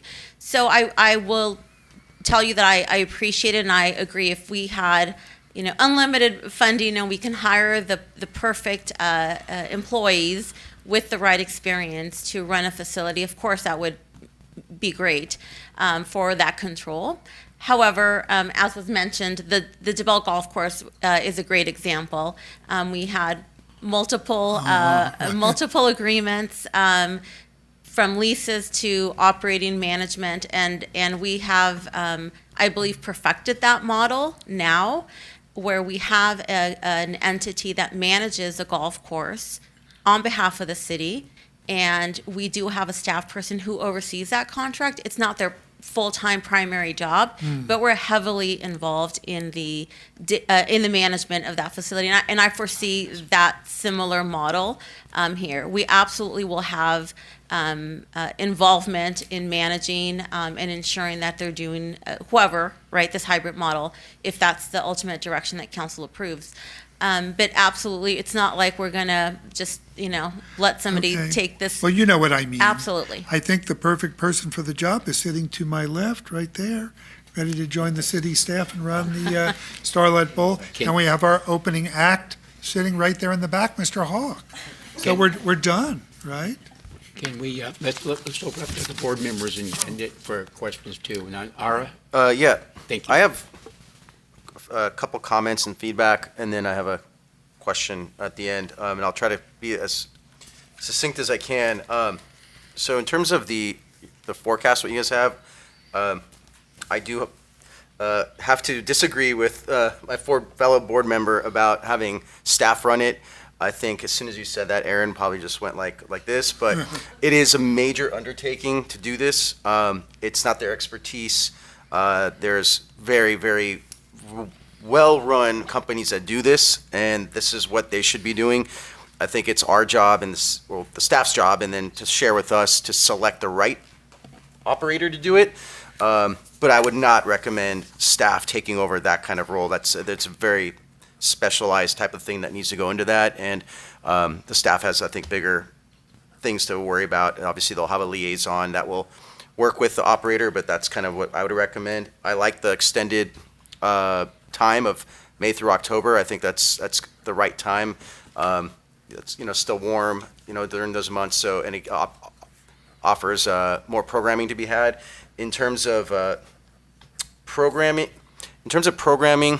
I was thinking about this a little bit, and I think could be a totally unpopular opinion, but I don't think we should view, I know why you have to, but I don't think we should view those big name venues across as competitors, because they're long established in Hollywood. I mean, that's just what they are. So I think our competitors are other similar community-based venues, and we should be the best in that. Like, we shouldn't compare ourselves to the Ford. I mean, I know we do because you kind of have to, but they're the Ford. They're in Hollywood.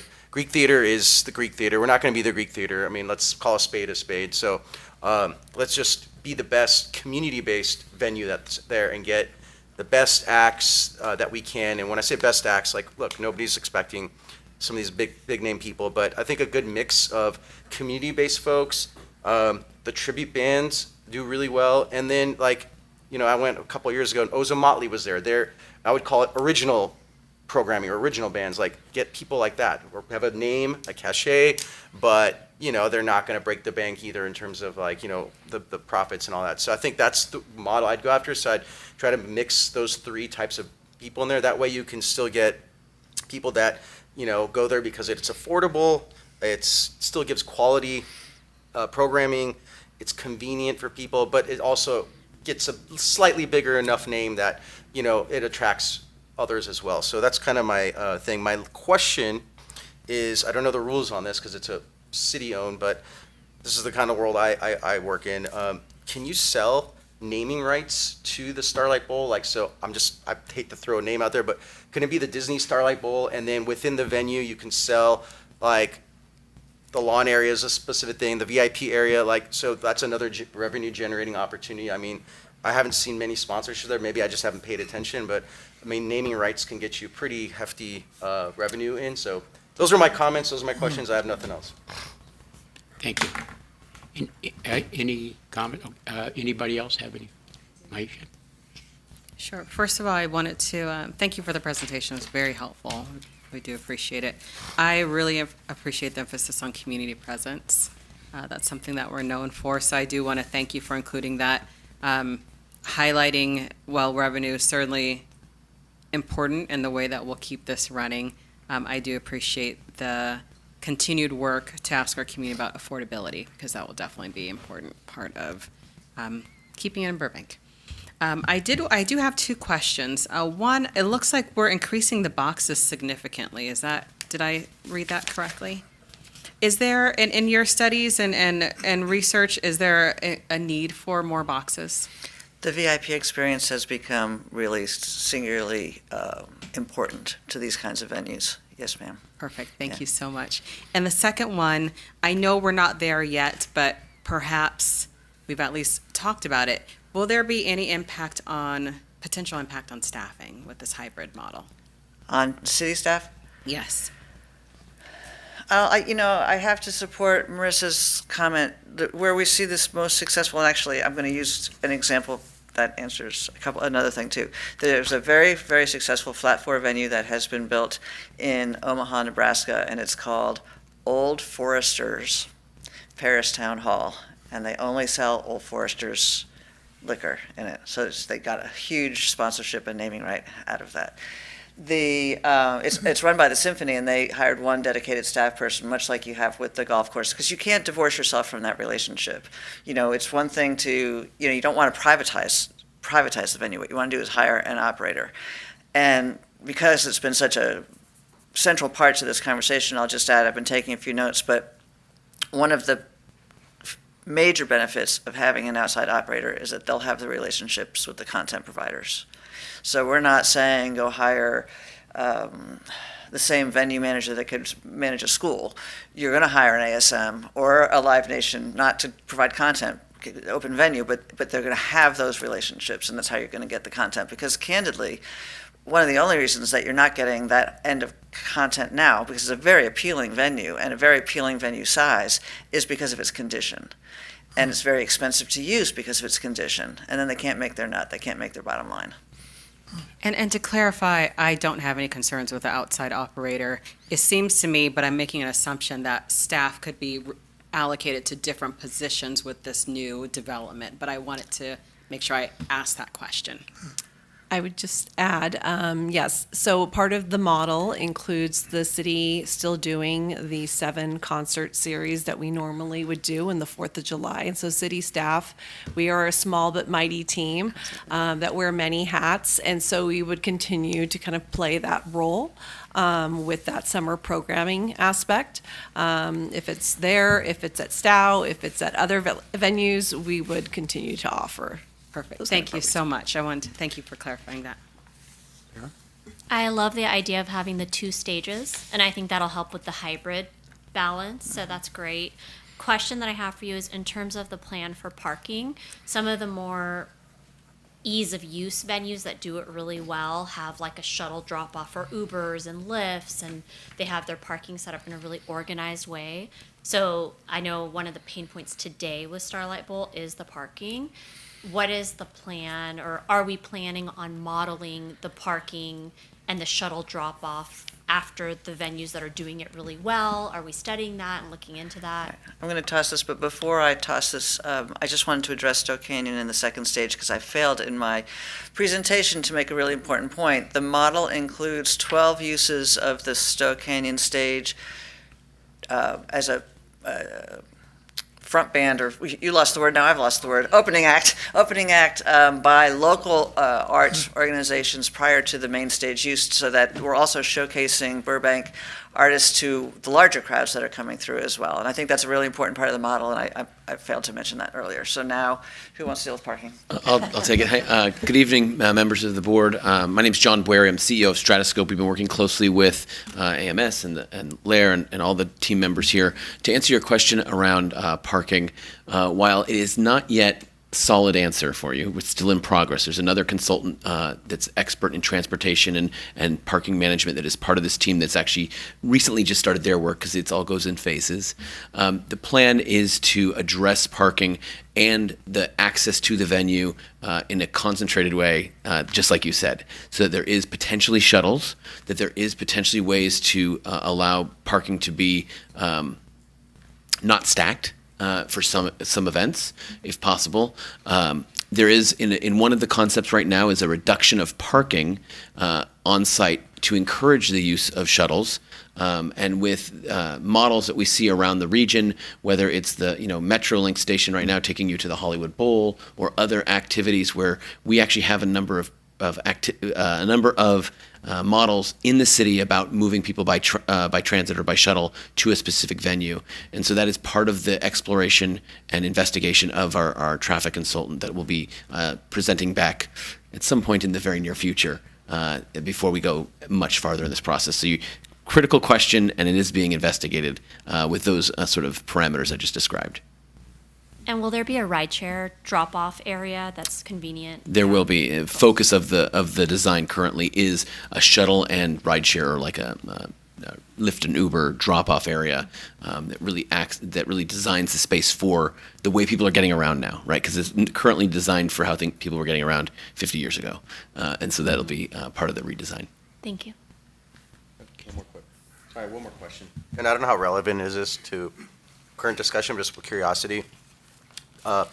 With the new Starlight Bowl, with ticketing, is the plan to outsource that to AXS, Ticketmaster, those kind of things, or are you guys just going to keep it direct, like as you have it right now? Just was curious on that. The economic model just models the economics of that. That's a policy decision that because you're going to be an open venue, you don't have to do anything what anybody else says. If you were going to be a Live Nation venue, you'd have to use Ticketmaster because it's tied, So that's a policy decision that can be made down the pack. You just have to be able to address the volume of sales, but it can be any platform.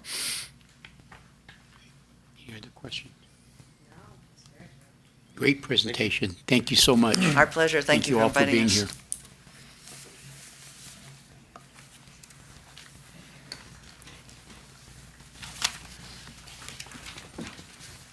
You don't want that job. That's what it pays. Okay, number three, the got you written all over it. transparency law basics, Ms. Catherine Kim. Good evening, Catherine. Good evening, Chair and members of the board. I'm Catherine Kim, Assistant City Attorney from the City Attorney's Office, and we are here today to discuss Transparency 101. It's a refresher course on the Brown Act, the conflicts of interest, and we'll finish off with the Public Records Act. So let's begin with a short clip.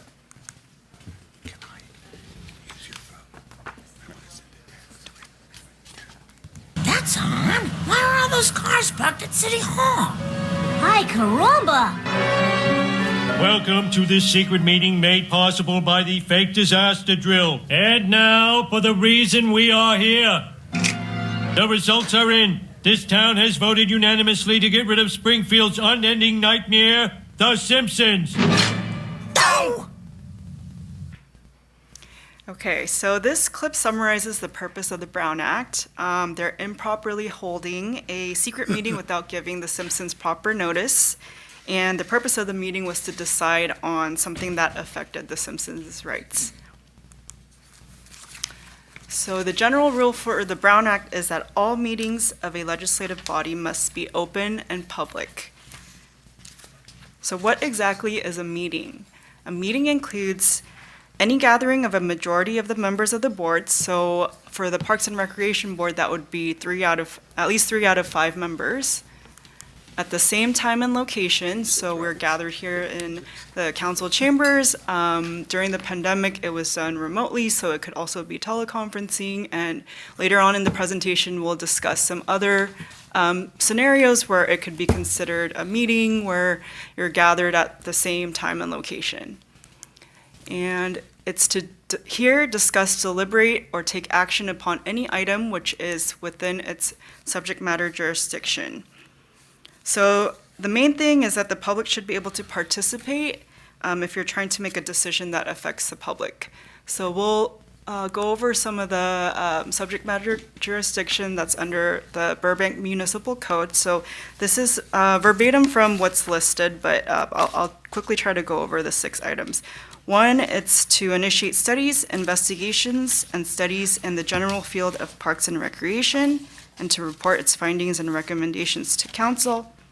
2, to prepare and recommend for adoption by the council rules and regulations for the use and improvement of the public parks, squares, and grounds in the city, including playgrounds, concessions, and recreational facilities and programs installed and maintained therein as a park use.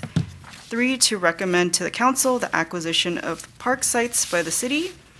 4, to act in an advisory role to the council in all matters pertaining to the parks, squares, and grounds of the city, including all matters affecting policy, procedures, and operations of all athletic and recreational organizations or groups who receive any part of their financial support in any form from public funds of the city. 5, to approve and fix the schedule of times, dates, and places for the use of all city facilities under the jurisdiction of the Parks and Recreation Department. And 6, to act in an advisory capacity to the council and recommend the amount of financial support to be contributed by the city for inclusion in the annual budget for all dramatic, musical, or cultural organizations or groups which receive any part of their financial support from public funds of the city, to make funding decisions and award grants to such groups, to approve contracts to formalize the funding commitment and the responsibilities of such groups, and to approve any changes or amendments to such contracts. So the board can't just discuss any topic, it must fall within these 6 items. So let's go over some hypotheticals of what may or may not be considered a meeting. So in this situation, we're gonna assume that these characters are all board members and they constitute a majority. So Mo is talking to Homer about a parks issue, then Homer goes to Lisa and starts discussing the same issue. Then Lisa goes to Janie and starts discussing the same issue, parks issue. And so under the Brown Act, this type of meeting is called a daisy chain scenario. And even though you're not officially gathered in a board meeting room, it can be a violation of the Brown Act because you are gathering and you're having a meeting with and discussing a parks issue and potentially making decisions outside of a public meeting. So the second scenario, we're also assuming these are all board members. Homer goes to Lisa and talks about a parks issue. Then Homer goes to Bart and talks about the same issue. Then Homer goes to Marge and talks about the same parks issue. So in this scenario, it's called a hub and spoke scenario. It involves one central person like Homer who will go and speak to individual members and develop a collective's consensus. And this can also be a Brown Act violation because the board is discussing, deliberating on a topic that is outside of a public meeting. So in the age of the internet, how can we inadvertently violate the Brown Act? So as board members, you probably receive emails from departmental staff, and they may BCC the board members and have a little note at the top that says, please do not reply all. And the reasoning for that is if a board member starts replying all and starting a discussion, that would be a violation of the Brown Act. And so accidental reply all saying, oh, I cannot attend the next meeting, that wouldn't necessarily be a violation because you're not discussing an item that's within your subject matter jurisdiction. You're just indicating that you're unable to attend. But for best practice, please just try to just reply to the staff member that has sent you the email. In addition to that, with the increased use of social media, we want to recommend being careful with even pressing emojis or pressing like or commenting on each other's posts, because indicating that you like something is communicating a thought. So under current law, courts have found that that could be a violation of the Brown Act as well.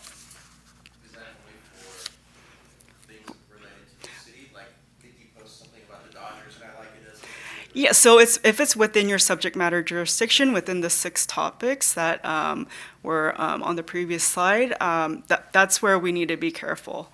Mm-hmm. So it's funny, I was just thinking about that and about Mickey and his postings. So, because we seem to like the same things, certainly that would like to see. If we could just, a reminder to turn on your microphones. Thank you. So, Ms. Kim, if he posts a comment about an event, a Parks and Rec event, Mm-hmm. and I like his comment, is that a potential Brown Act violation? Because I think I've done that, Mickey.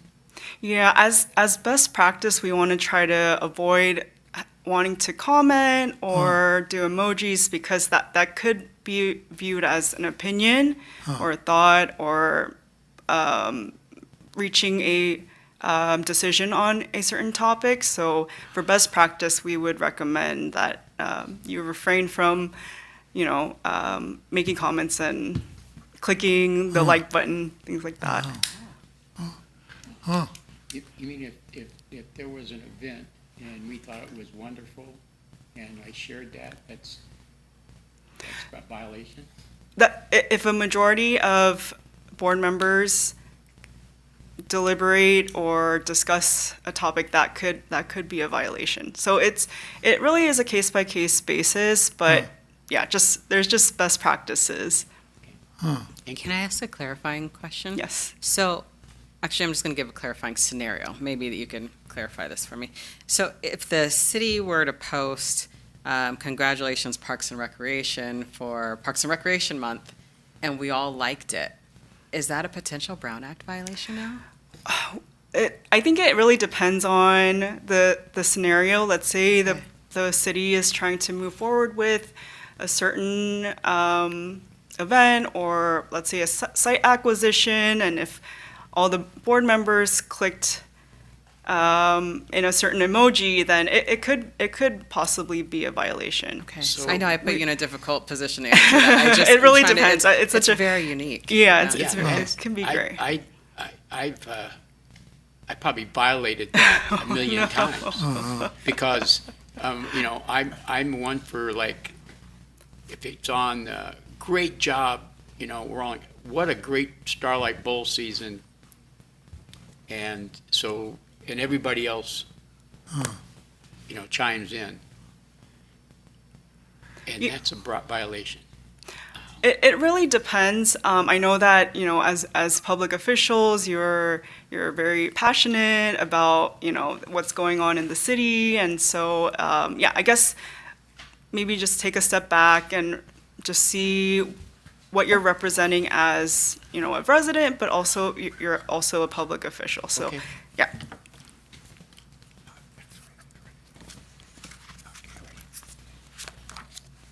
Okay, so in these scenarios, this might kind of help with clarifying what's not considered a meeting. So on the left side, this is one of the characters, Disco Stew in The Simpsons. So if all the board members are attending Disco Stew's event and just dancing to disco music and it has nothing to do with Parks and Recreation, is this a violation of the Brown Act? No, because you're not deliberating or sharing information on a Parks and Recreation related matter. This is just a disco party. But at the same time, if all the Parks board members gather around the charcuterie board and start discussing a Parks related matter, that could be a violation. So you want to be careful with when and where discussions are taking place. On the right side, we have a lyrics workshop with Tom Petty, and so that wouldn't be a Brown Act violation if all the board members attended, because it's a lyrics workshop on how to learn how to write songs. But if it, yes, exactly. If it was a Parks and Recreation workshop, that it could be great. It really depends on the situation, but if it was a conference for board members and commission members and committee members, that is open to the public, so that's not a Brown Act violation. So it really depends on the context and the location and the discussion that takes place. Okay, what are other exceptions? One-on-ones with non-members. So if you have a question for our departmental staff, such as when's the next meeting, that's not facilitating an indirect discussion, that wouldn't be a Brown Act violation. Also, open meetings of another agency. If all the board members decided to attend city council meeting, or all of Burbank Parks board members decided to attend another local city's Parks board meeting, that wouldn't be a Brown Act violation because it is an open and public meeting of another agency or our city council meeting that is agendized and is open and public. So I want to just reiterate the open and public points. The meeting must be accessible to the public. So some examples are, there can be instances where we want to make sure that all the doors are unlocked so that the public can access the meeting. Let's say the only way in is through an elevator that requires an employee's key card. That would be a violation of the Brown Act because we're not making the meeting open and public and accessible to anyone that wants to attend. Additionally, we want to properly on the agenda give advance notice to the public to attend and comment. So we want to give a good enough description so that the public can view the agenda and decide whether or not they want to attend. And third, action or discussion on any item not appearing on the posted agenda is generally prohibited. So what are some items that can actually be discussed? So let's say there's a public comment where someone is upset about something that was discussed at a previous meeting. And the board members can respond with a brief response to public statements or questions. You can ask a question for clarification. You can make a brief announcement, such as some upcoming events that are related to parks. You can also make a brief report on activities such as events that you've attended or who you've met. Provide a reference to staff or other sources for factual information, or request staff to report back in a subsequent meeting. And our agenda always has a public comment section at the beginning because we want to offer the opportunity for the public to make the comments before any decision-making occurs within the board. Okay, what are some consequences for violating the Brown Act? So there can be civil suits for violating the Brown Act that might invalidate any action and require attorney's fees. So if someone successfully argues that the board made a decision outside of the transparency process, the court may invalidate the action. And when you redo the process, things might have changed during that the original time when you approve something and the second time when you redo the action. The second consequence is criminal action. If a public official willfully or intentionally violated the Brown Act and deprives the public of information that they were entitled to, that would be a consequence. So we'll move on to the second part, conflicts of interest. So the general rule is that no public official may participate or influence a decision that may result in a reasonably foreseeable and material effect on the financial interest of you or your immediate family. 2, no public official or their body may enter into a contract where any public official of that body has a contractual interest. And 3, no public official may participate or influence a decision if they cannot act disinterested on behalf of their public agency. So for the third point, if you feel like you can't put the public's interests above your own or feel like you may have a bias, the best practice is to recuse and remove yourself from the decision making. Okay, and these are just some categories of financial interests, but we won't go too deep into that today. And some consequences for conflicts of interest. For the city, again, it may invalidate the decision or contract, and there may be attorney's fees. And for public officials, there could be a misdemeanor penalty, potential loss of office, and more commonly, a fine. So what should you do if you feel like you have a conflict of interest? 1, we recommend alerting the appropriate staff members so that they may consult with the city attorney's office, department head and chair, and then remove or recuse yourself from the decision unless the city can obtain an opinion from the FPPC. Okay, we'll move on to our third topic, Public Records Act.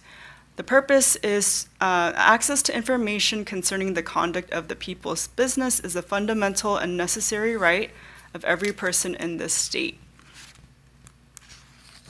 So what is a public record? It is any writing containing information relating to the conduct of the public's business,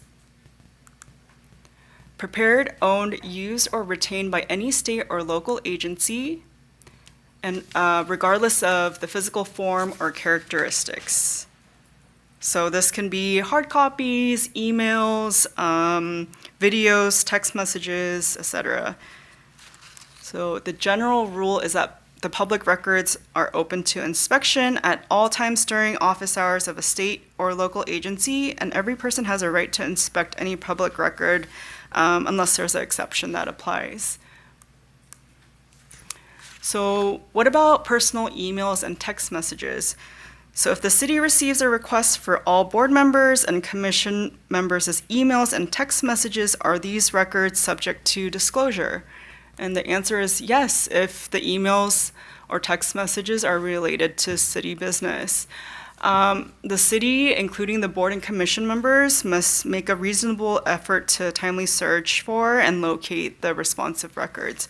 And I just wanted to point out that even if it's your own personal device, I don't think the city issues a device to our board members, but if there is a Public Records Act request that comes in, and one of the board members they're texting or looking something up, it could be something that we need to produce. If it's related to Parks and Recreation Board or any city-related business, actually. So the best practice is actually not to really look at your device during the meetings, and if you have any questions, to reach out to our departmental staff, and then they can provide any clarification or information that you may need.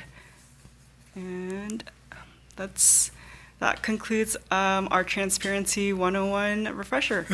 Wow. Thank you. Thank you. That was Any questions? very thorough. Wow. Thank you very much. Appreciate it. Thank you. Scary even.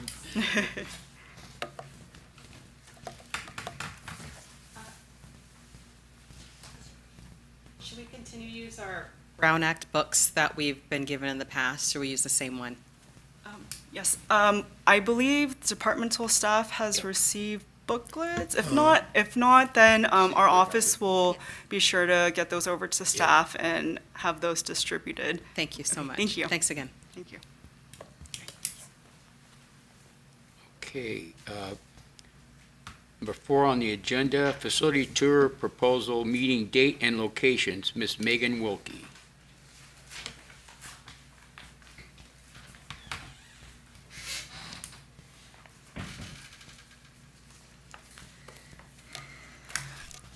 Hello again, Megan Wilkie, Administrative Analyst with the Parks Department. Annually, the board has elected to conduct a special meeting that sometimes replaces or is in addition to a regularly scheduled board meeting. Since September 2012, staff has been systematically reviewing and assessing the infrastructure and maintenance needs at the city's 27 parks and 15 recreational facilities. The goal of this assessment is to provide staff, the board, and city council with a clear overview of the department's infrastructure and maintenance needs. Providing the board with an opportunity to visit facilities and parks is greatly assists in discussions regarding the budget, reports, and department priorities. Last year, the board conducted a special meeting on October 3rd, 2024, touring McCambridge Park, which also included the recreation center, aquatic facility, ball fields, playgrounds, picnic shade structures, and the Burbank Tennis Center. We also toured Stowe Nature Center. For 2025, staff is proposing that the board consider an additional meeting to facilitate the park facility tour. Staff is requesting that the board consider one of the following 3 proposed dates. So we have Thursday, September 18th from 4 p.m. to 6 p.m. We have Thursday, September 25th from 4 p.m. to 6 p.m. and Thursday, October 2nd, 4 p.m. to 6 p.m. The proposed tour stops will include Bryce Canyon Park, George Isaiah Park, Johnny Carson Park, and McCambridge Park, just a drive-through to observe site conditions. In addition, if an art exhibit is scheduled at the Betsy Lukey Creative Arts Center, which is at George Isaiah Park, the tour staff will include a stop to view the gallery. The final tour schedule and detailed itinerary will be provided at the September Parks and Recreation Board meeting. Staff recommends board to select the date and time for the annual Park Board facility tour. And I'll turn it over to the board. We have the choice of September 18th. What was the other? September 25th and 25th. October 2nd? Yes. Okay. All meetings are from 4 to 6 p.m. We have our regular meeting on September 11th. And October 9th. Correct. No, that September meeting, September 11th. And then, so I'm okay with September 18th if we want to meet that following week. I'm okay with September 18th. I cannot meet September 25th, if that's helpful. I do want to be mindful that October 2nd is the end of Yom Kippur, so if there's any community members that wanted to attend, I want to be mindful and respectful of that. I am okay with any of those dates. And Farah, this is the first thing I did last year. I don't even think I had been sworn in yet, but I was invited to do the tour, and it's super fun. It's very insiders lair kind of stuff. But I'm good for any date. My first choice would be October 2nd. My second would be September 18th, and I cannot do the 25th. I'm the same boat as Ara. So first choice October 2nd, second choice 18. Not available. So let's do the 18th. Okay, let's say, Or although, what about you? I didn't. I'm okay with the 18th or the 2nd. I mean, if, I'm available either one, I just want to be respectful. let's, I think maybe if we do September 18th, that would be better for everybody. And in respect to what Aisha's bringing up too, Aisha, so, is September okay with everybody, September 18th? Alrighty. So we'll go with September 18th, and we're gonna meet in the parking lot here, or we're gonna meet at the, Staff will provide, now that we have a date, staff will provide additional information where we meet. We'll finalize the locations, and so you will get more information from us. great, thank you. So September 18th at 4 to 6 p.m. Mr. Chair and Marissa, I just want to make sure, can you be late? Because my court day runs until 5:30. I'll try to move things around, but 4 o'clock's a little Yes. early. So what we do for the benefit of the community, we do have the board members, we generally use Burbank bus, so all the board members who arrive at 4 will all go on the bus. For the benefit of the community members who can't, who may only want to go to one location, we provide a general timeline, an estimate of where we're going to be at approximately what time.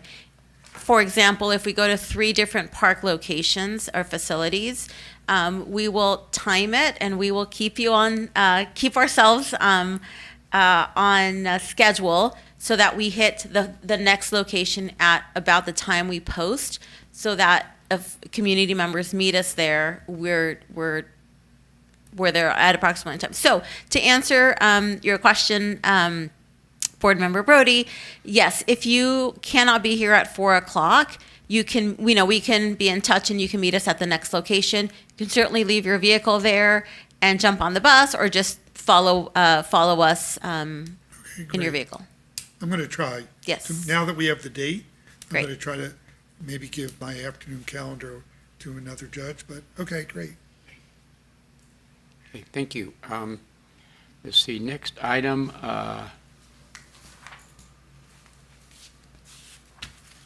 provide election of a new site-specific selection committee member for the Johnny Carson Park Shade Structure Public Art Project. Once again, Ms. Wilkie. Thank you again. I'm here to provide an update regarding the Johnny Carson Park Shade Structure Public Art Project. At our October 12th, 2023 meeting, Park Board meeting, a board member was selected to serve on the site-specific selection committee for this project. The board member is no longer available to serve on the committee. Therefore, we're here tonight to select a new representative from Park Board to serve on that committee. To provide some background, the Site-Specific Selection Committee plays a crucial role in reviewing artist proposals, interviewing semifinalists, and providing feedback on designs, and ensuring the final artwork aligns with the community's vision and the city's art and public places goals. This process has been successful in prior city projects, including the Verdugo Aquatic Facility, the artwork outside of the facility, the Lincoln Park Public Art Gardens, the hats that you see there, just to name a few. Staff is recommending the Parks and Recreation Board select a new representative to serve on the committee so that the project is fully supported and continue moving forward.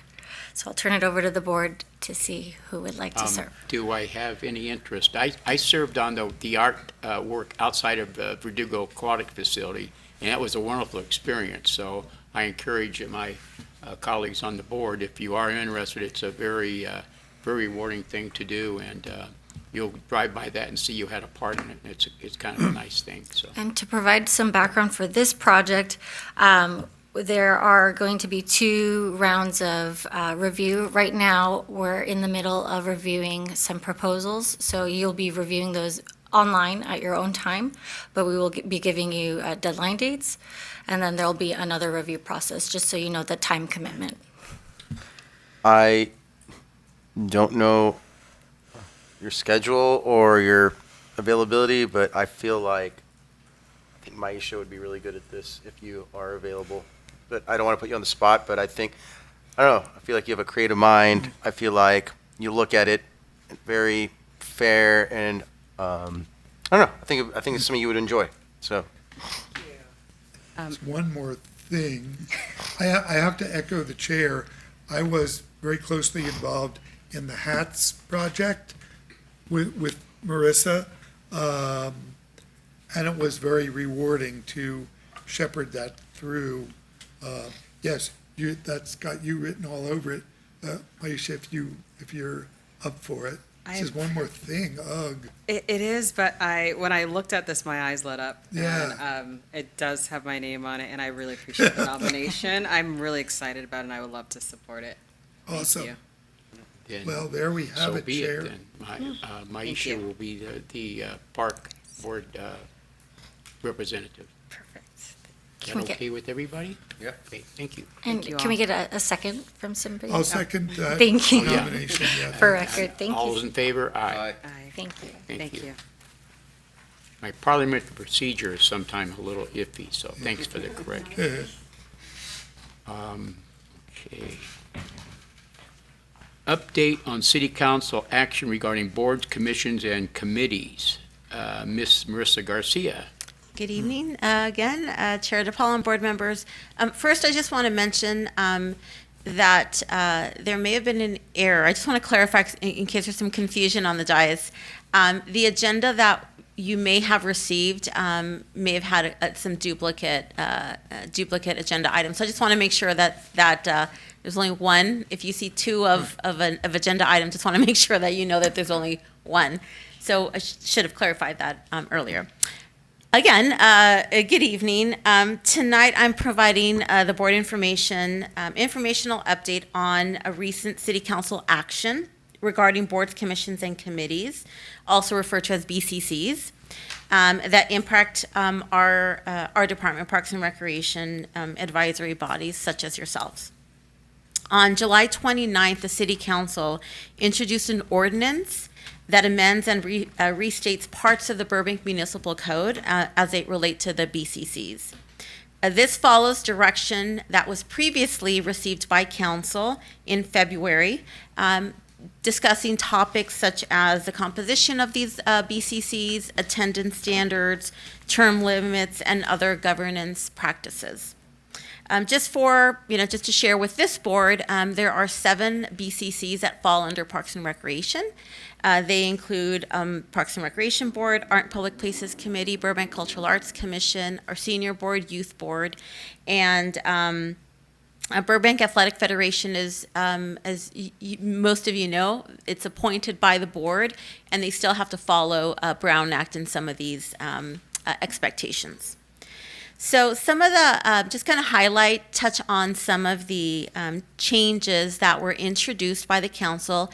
And again, these were introductions. The council is scheduled to hear this report and make a determination and finalize approve any changes at their August 26th meeting. So the member composition includes some of our boards, so in particular our senior board that has 7 members, reducing that to 5, and that would be done over attrition. So nobody's going to, be kicked off, but as positions, vacancies come up for reappointment, they just won't be reappointed. As was mentioned earlier, the Art and Public Places Committee will also be reduced to 5. So currently it's 7, and it's 5 individuals that are appointed by the council, and then there's 1 representative from this body and 1 representative from the Planning Commission. So the intent is to eliminate the 2 representatives from Park Board as well as a Planning Commission. So it would just be 5 at-large members that are appointed by the City Council. The change, let's see here, the Youth Board will also go down to 15 members, and all of the members will have voting rights. So currently we have representatives from, like, I believe, like middle schools, but they don't have, they're not voting members. They're just there to participate, but they don't vote when there's decisions to be made. So this would be making all of the schools be represented, and the members will be all have voting abilities. In addition, we will be adding Lila as a short name with French school, private school, and they will be added, and so they will be represented on the youth board as well.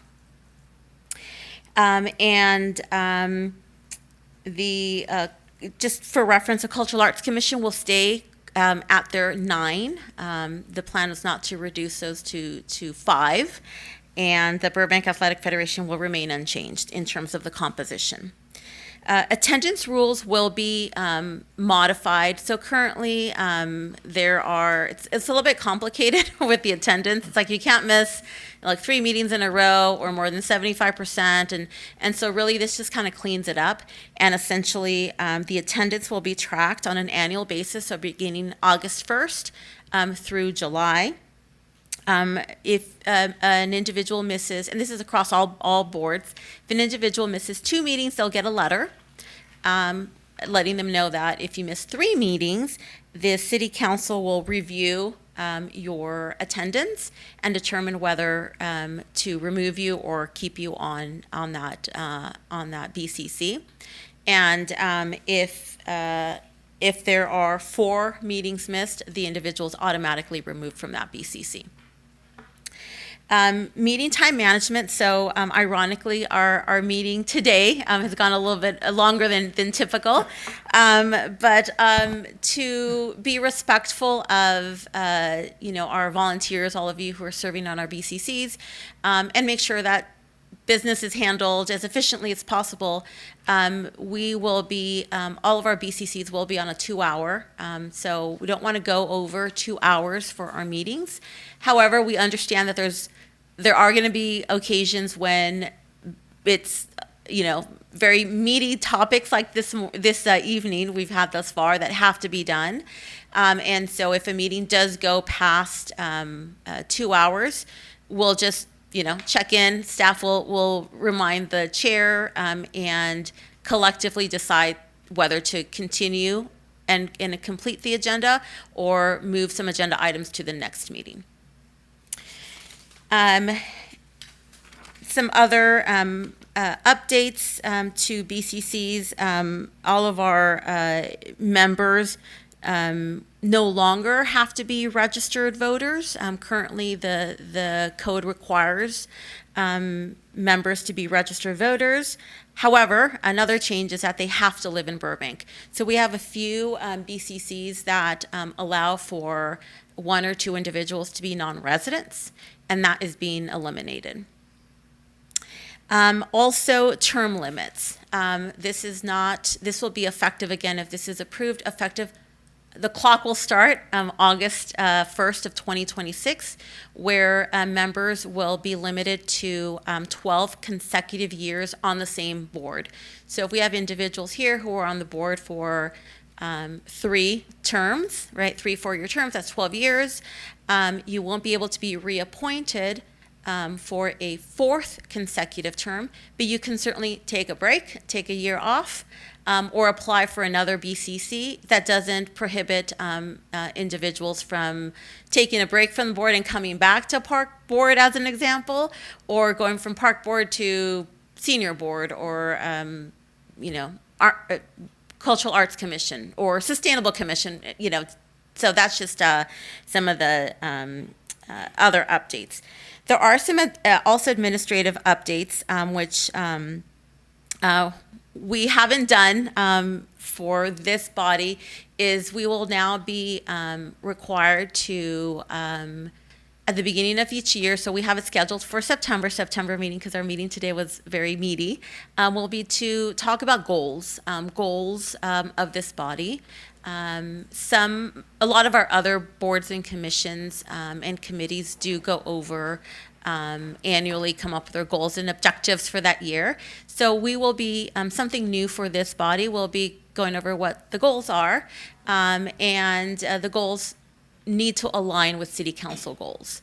So more information on that. They don't have to be very specific, they can be broad, and we'll have a good conversation about that at the next meeting on our goals. And then also all BCC members will be given a survey just to make sure that I believe it's the city clerk who will be conducting the survey, just to kind of get some feedback from all of our members who are serving in this volunteer capacity.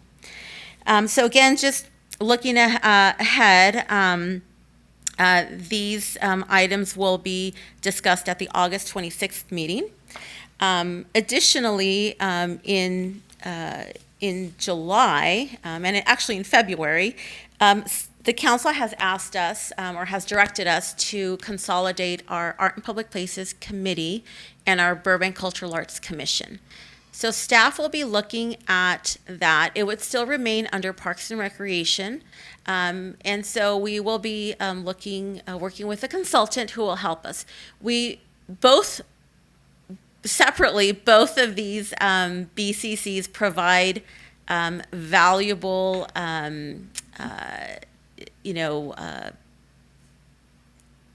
their purpose is very specific, but they are art related, and I can tell you that sometimes when we have some openings, people see Art in Public Places and their application probably aligns more with the Burbank Cultural Arts Commission. So they may not fully read or understand the roles and responsibilities. So just again, it's one to simplify that, and also for staff. We have, there's a lot of staff support to our boards and commissions, and it makes sense. We have two separate groups, one that handles Art in Public Places and one that handles Cultural Arts Commission.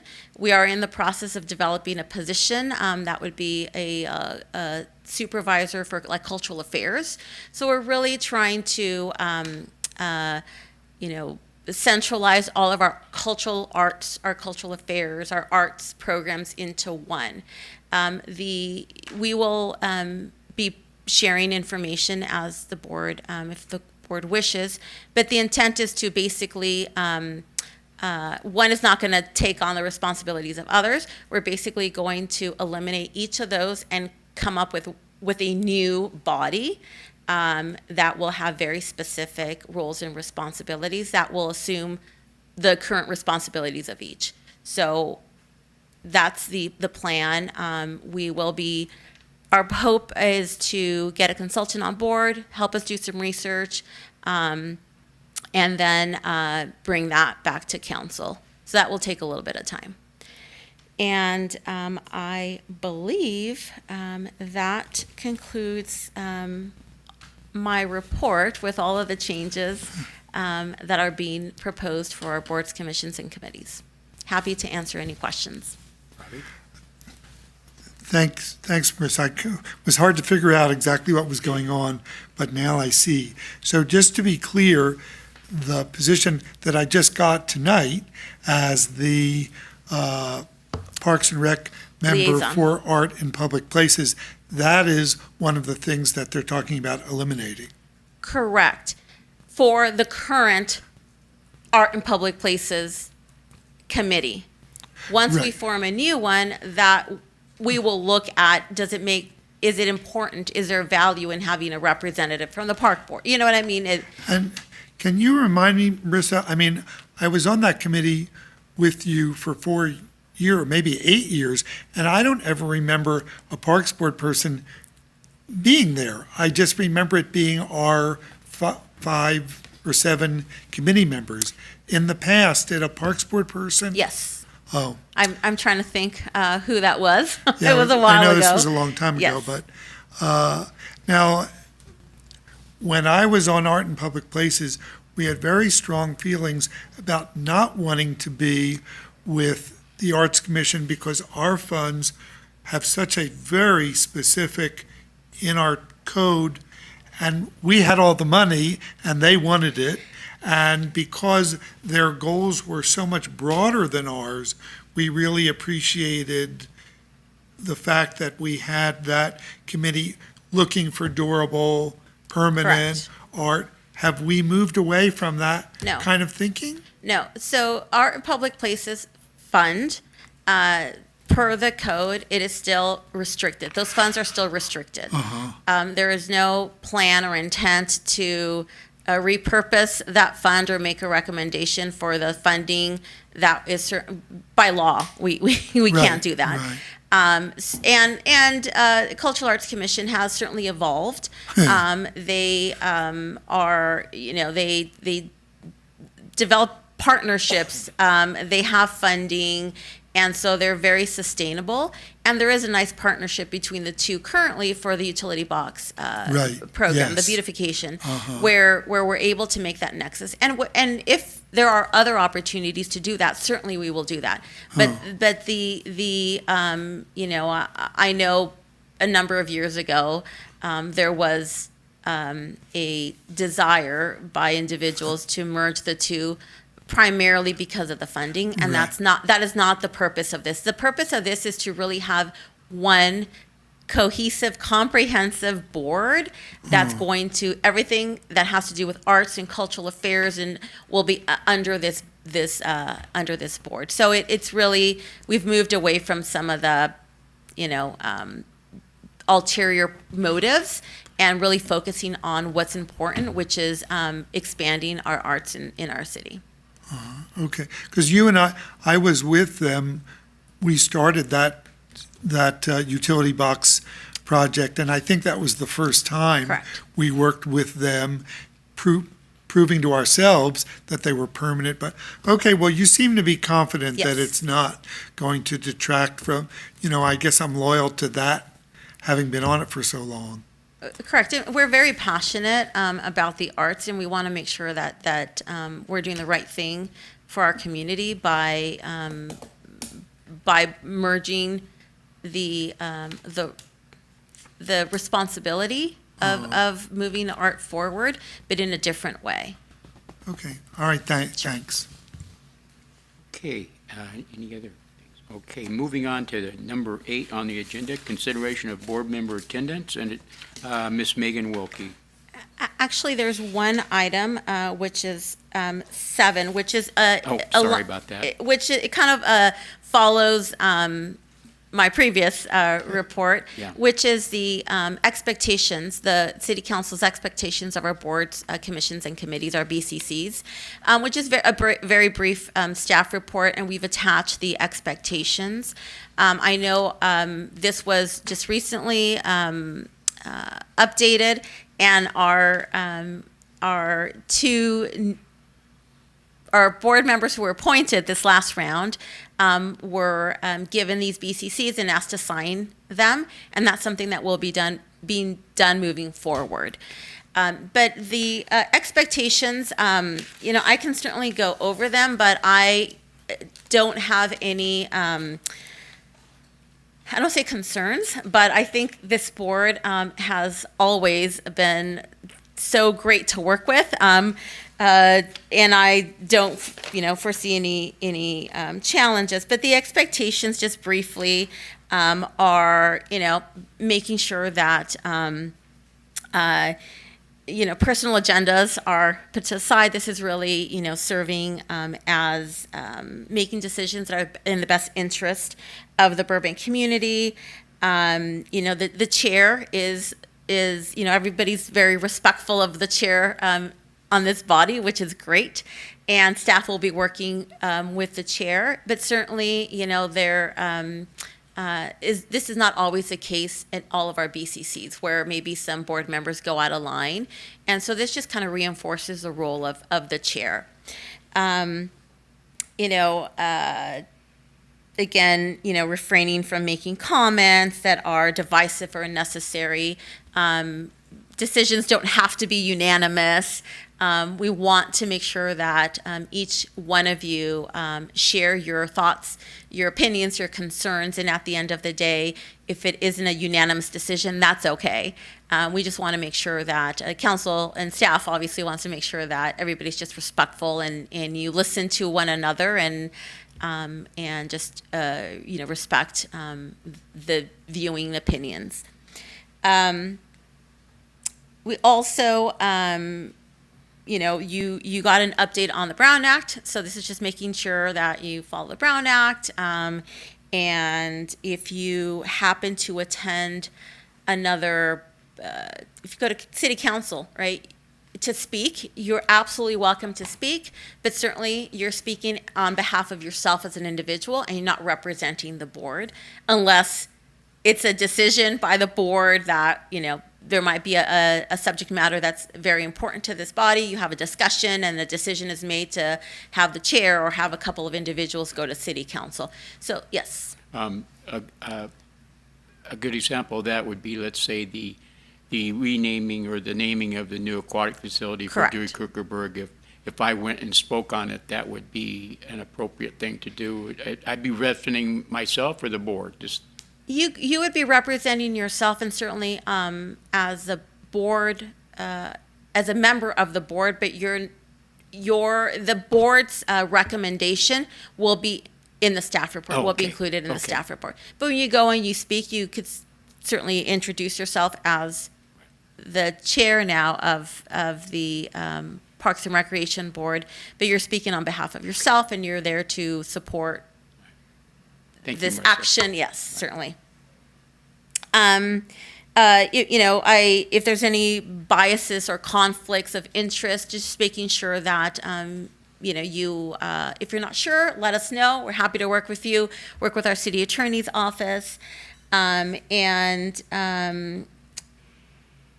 think those are like the bigger, encourage you, or actually we want you all to review these. Making sure that you understand them, making sure that if you have any questions, let us know. There's also a small portion on the council's expectations of our chair. And this is really empowering the chair and also making sure that staff works closely with the chair. And then there's a section on expectations of staff and what we as staff are responsible for. So just wanted to make sure that I know that this was previously emailed to you, and we want to provide a hard copy and be available, and we put it on the agenda to make sure that you all have an opportunity to ask questions. If you have questions now, great. If you want to bring this back and you want some clarification, we can certainly do it one-on-one, or if the entire board wants to discuss something, we're happy to put it on the agenda. Thank you. Any questions? Thank you, Marissa. Sure. Yes. For attendance, if there is like one meeting where we can't make it, is there a remote dial-in option ever? If like we're sick or something, but we still want to like join, but we don't want to get people sick or something like that. No, not for if you're sick. If you happen to, not that this happens with this board, but if let's just say there is a Park and Rec conference that you're attending that conference representing this board and you're out of town, I believe we can make you can participate remotely.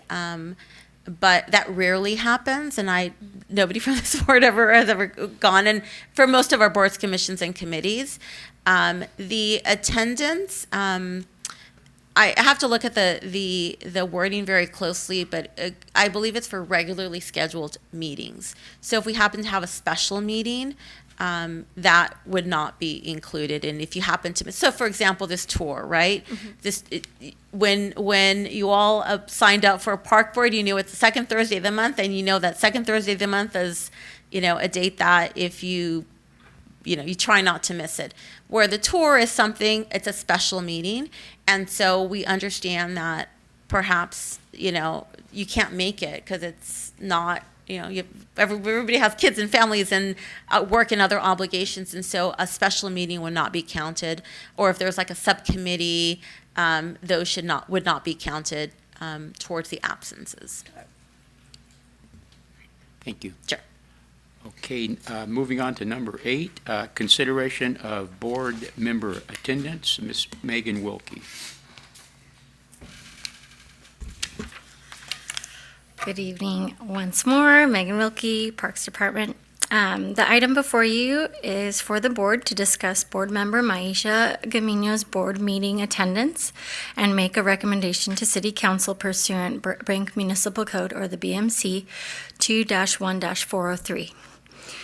The section 2-1-403 of the BMC requires that a member missing 3 or more consecutive regularly scheduled meetings or who fails to attend at least 75% of the regularly scheduled meetings during a 12-month period shall be reviewed by BCCs, or board commissions and committees that they serve on. The BCC shall consider the reasons for the absence with the member and determine whether the absences should be excused or unexcused by council.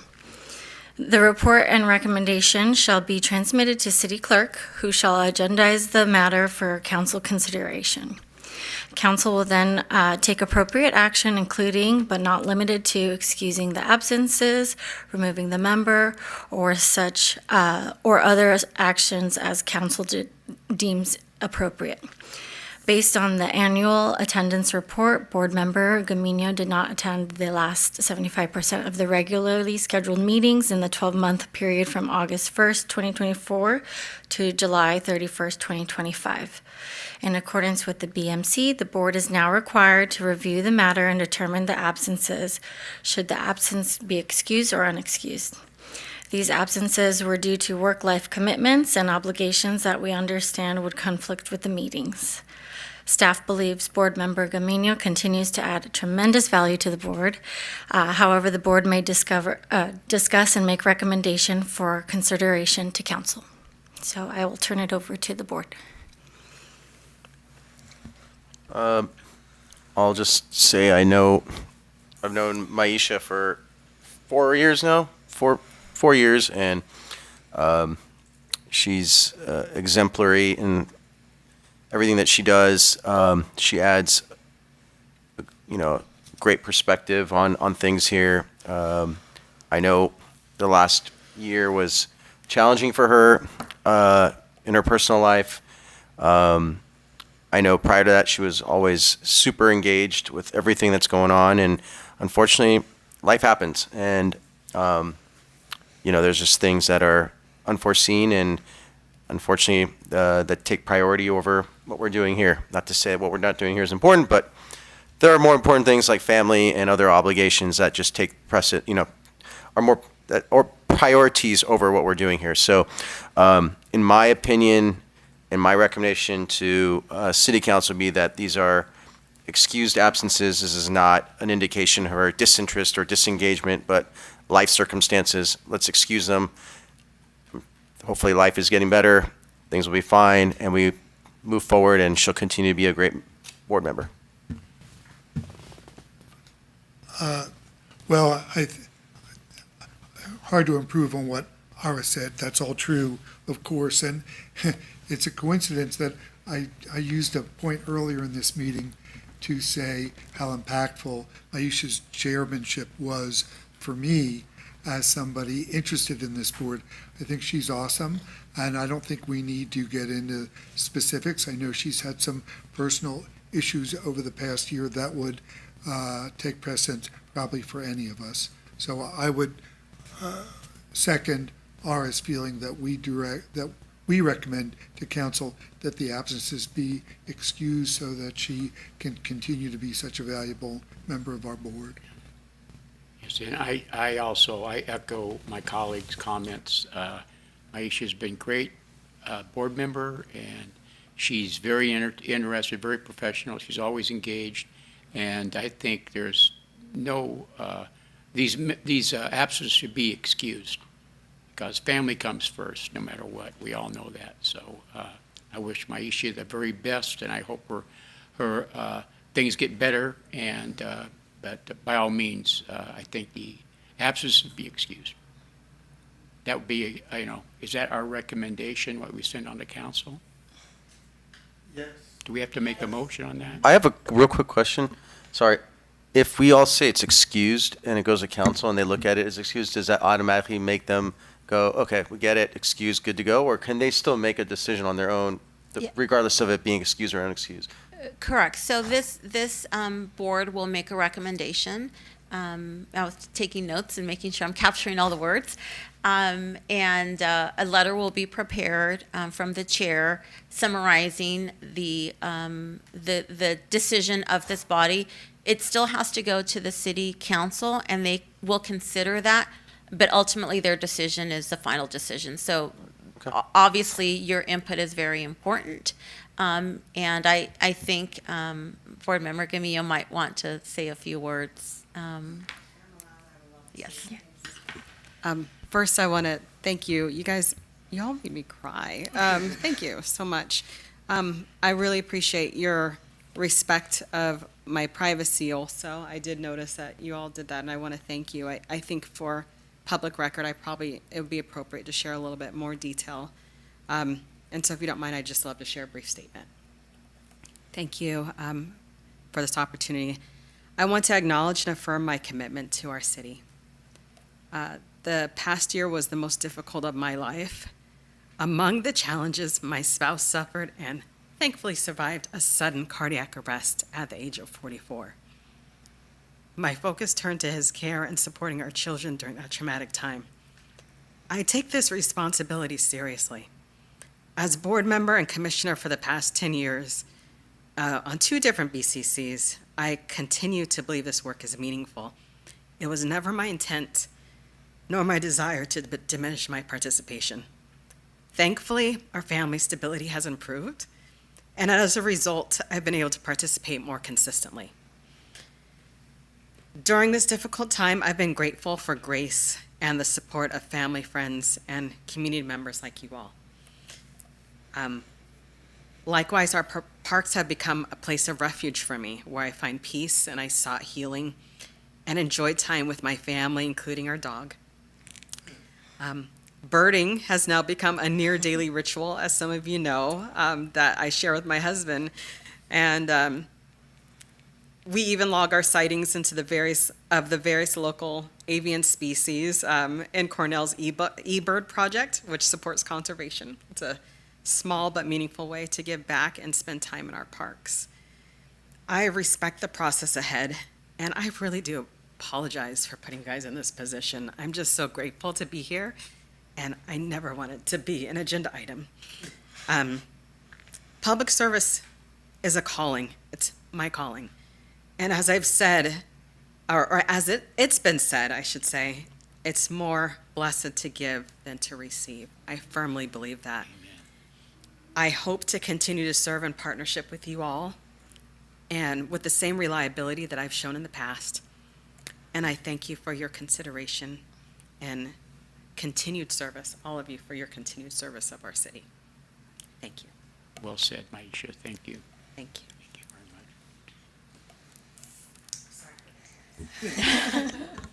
Okay, moving on to the consent calendar, So, we have the Chair DiPaolo, if we could call for a vote just to make sure that we have that for the record when this gets presented to council.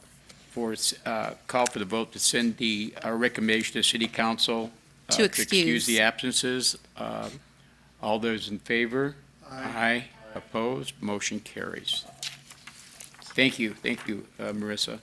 The consent calendar, it includes approval of the minutes, City Council agenda items update, contract compliance, police park patrol report, Dick Clark Dog Park progress report, update on fiscal year 25-26 budget and fiscal year 24-25 completed capital improvement projects, and departmental operations update. Do I have a motion to approve the consent calendar? I motion to approve. Do I have a second? I second. All those in favor? Aye. Aye, aye. Okay. So now we go to,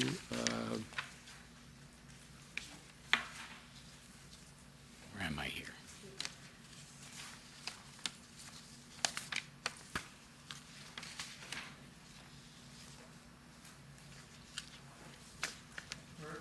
Marissa, did you want to say anything about the dog park? We got a lot of press recently, which I'm not sure if we wanted it or not, but it was all over the internet nearing completion. I'm not sure if it was entirely accurate, but So just to make sure that we're following the agenda, happy to agendize the dog park for a future meeting if you have a further further discussion, but I don't know that I can speak too much since it's not on the agenda. And I'm sorry, because at the last meeting, yes. I had asked to put on the agenda. If you'd like, I know that the motion was already made for the consent. It's up to the chair if the chair wants to. It's okay pulling that item and having a brief answering some questions. We can certainly do that, or we can have a more vibrant discussion and a presentation at a future meeting. So I will leave it up to the chair.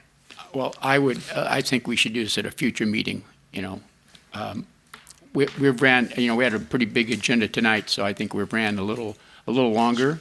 And so I think if, you know, fresher mind, so to speak, and a little more focus that we could do this in a subsequent meeting. Sure. Are you comfortable with that, Vice Chair Brody? Yeah, that's fine. I just want to make sure that I had intended that to be for this meeting. Correct. Especially given all this press. But yeah, that's fine if you'd rather move that to the next meeting. Yeah, and we made a commitment at the last meeting, at the request of the board, to provide monthly updates, and we will continue doing monthly updates to the board, any progress that's made. Yes, there was an article that was written, and there's information, and so I, you know, could say that much this evening. Okay. Okay, thanks, Chair. Thank you, Robbie. Thanks for your understanding on that. Okay, any tabled items? No table items. Additional comments from the board? I just have one. I just want to commend Ara with his final meeting as chair. You did a great job serving as chair, and I appreciate your passion and your engagement with all of us and the community. So thank you for your service. You're here.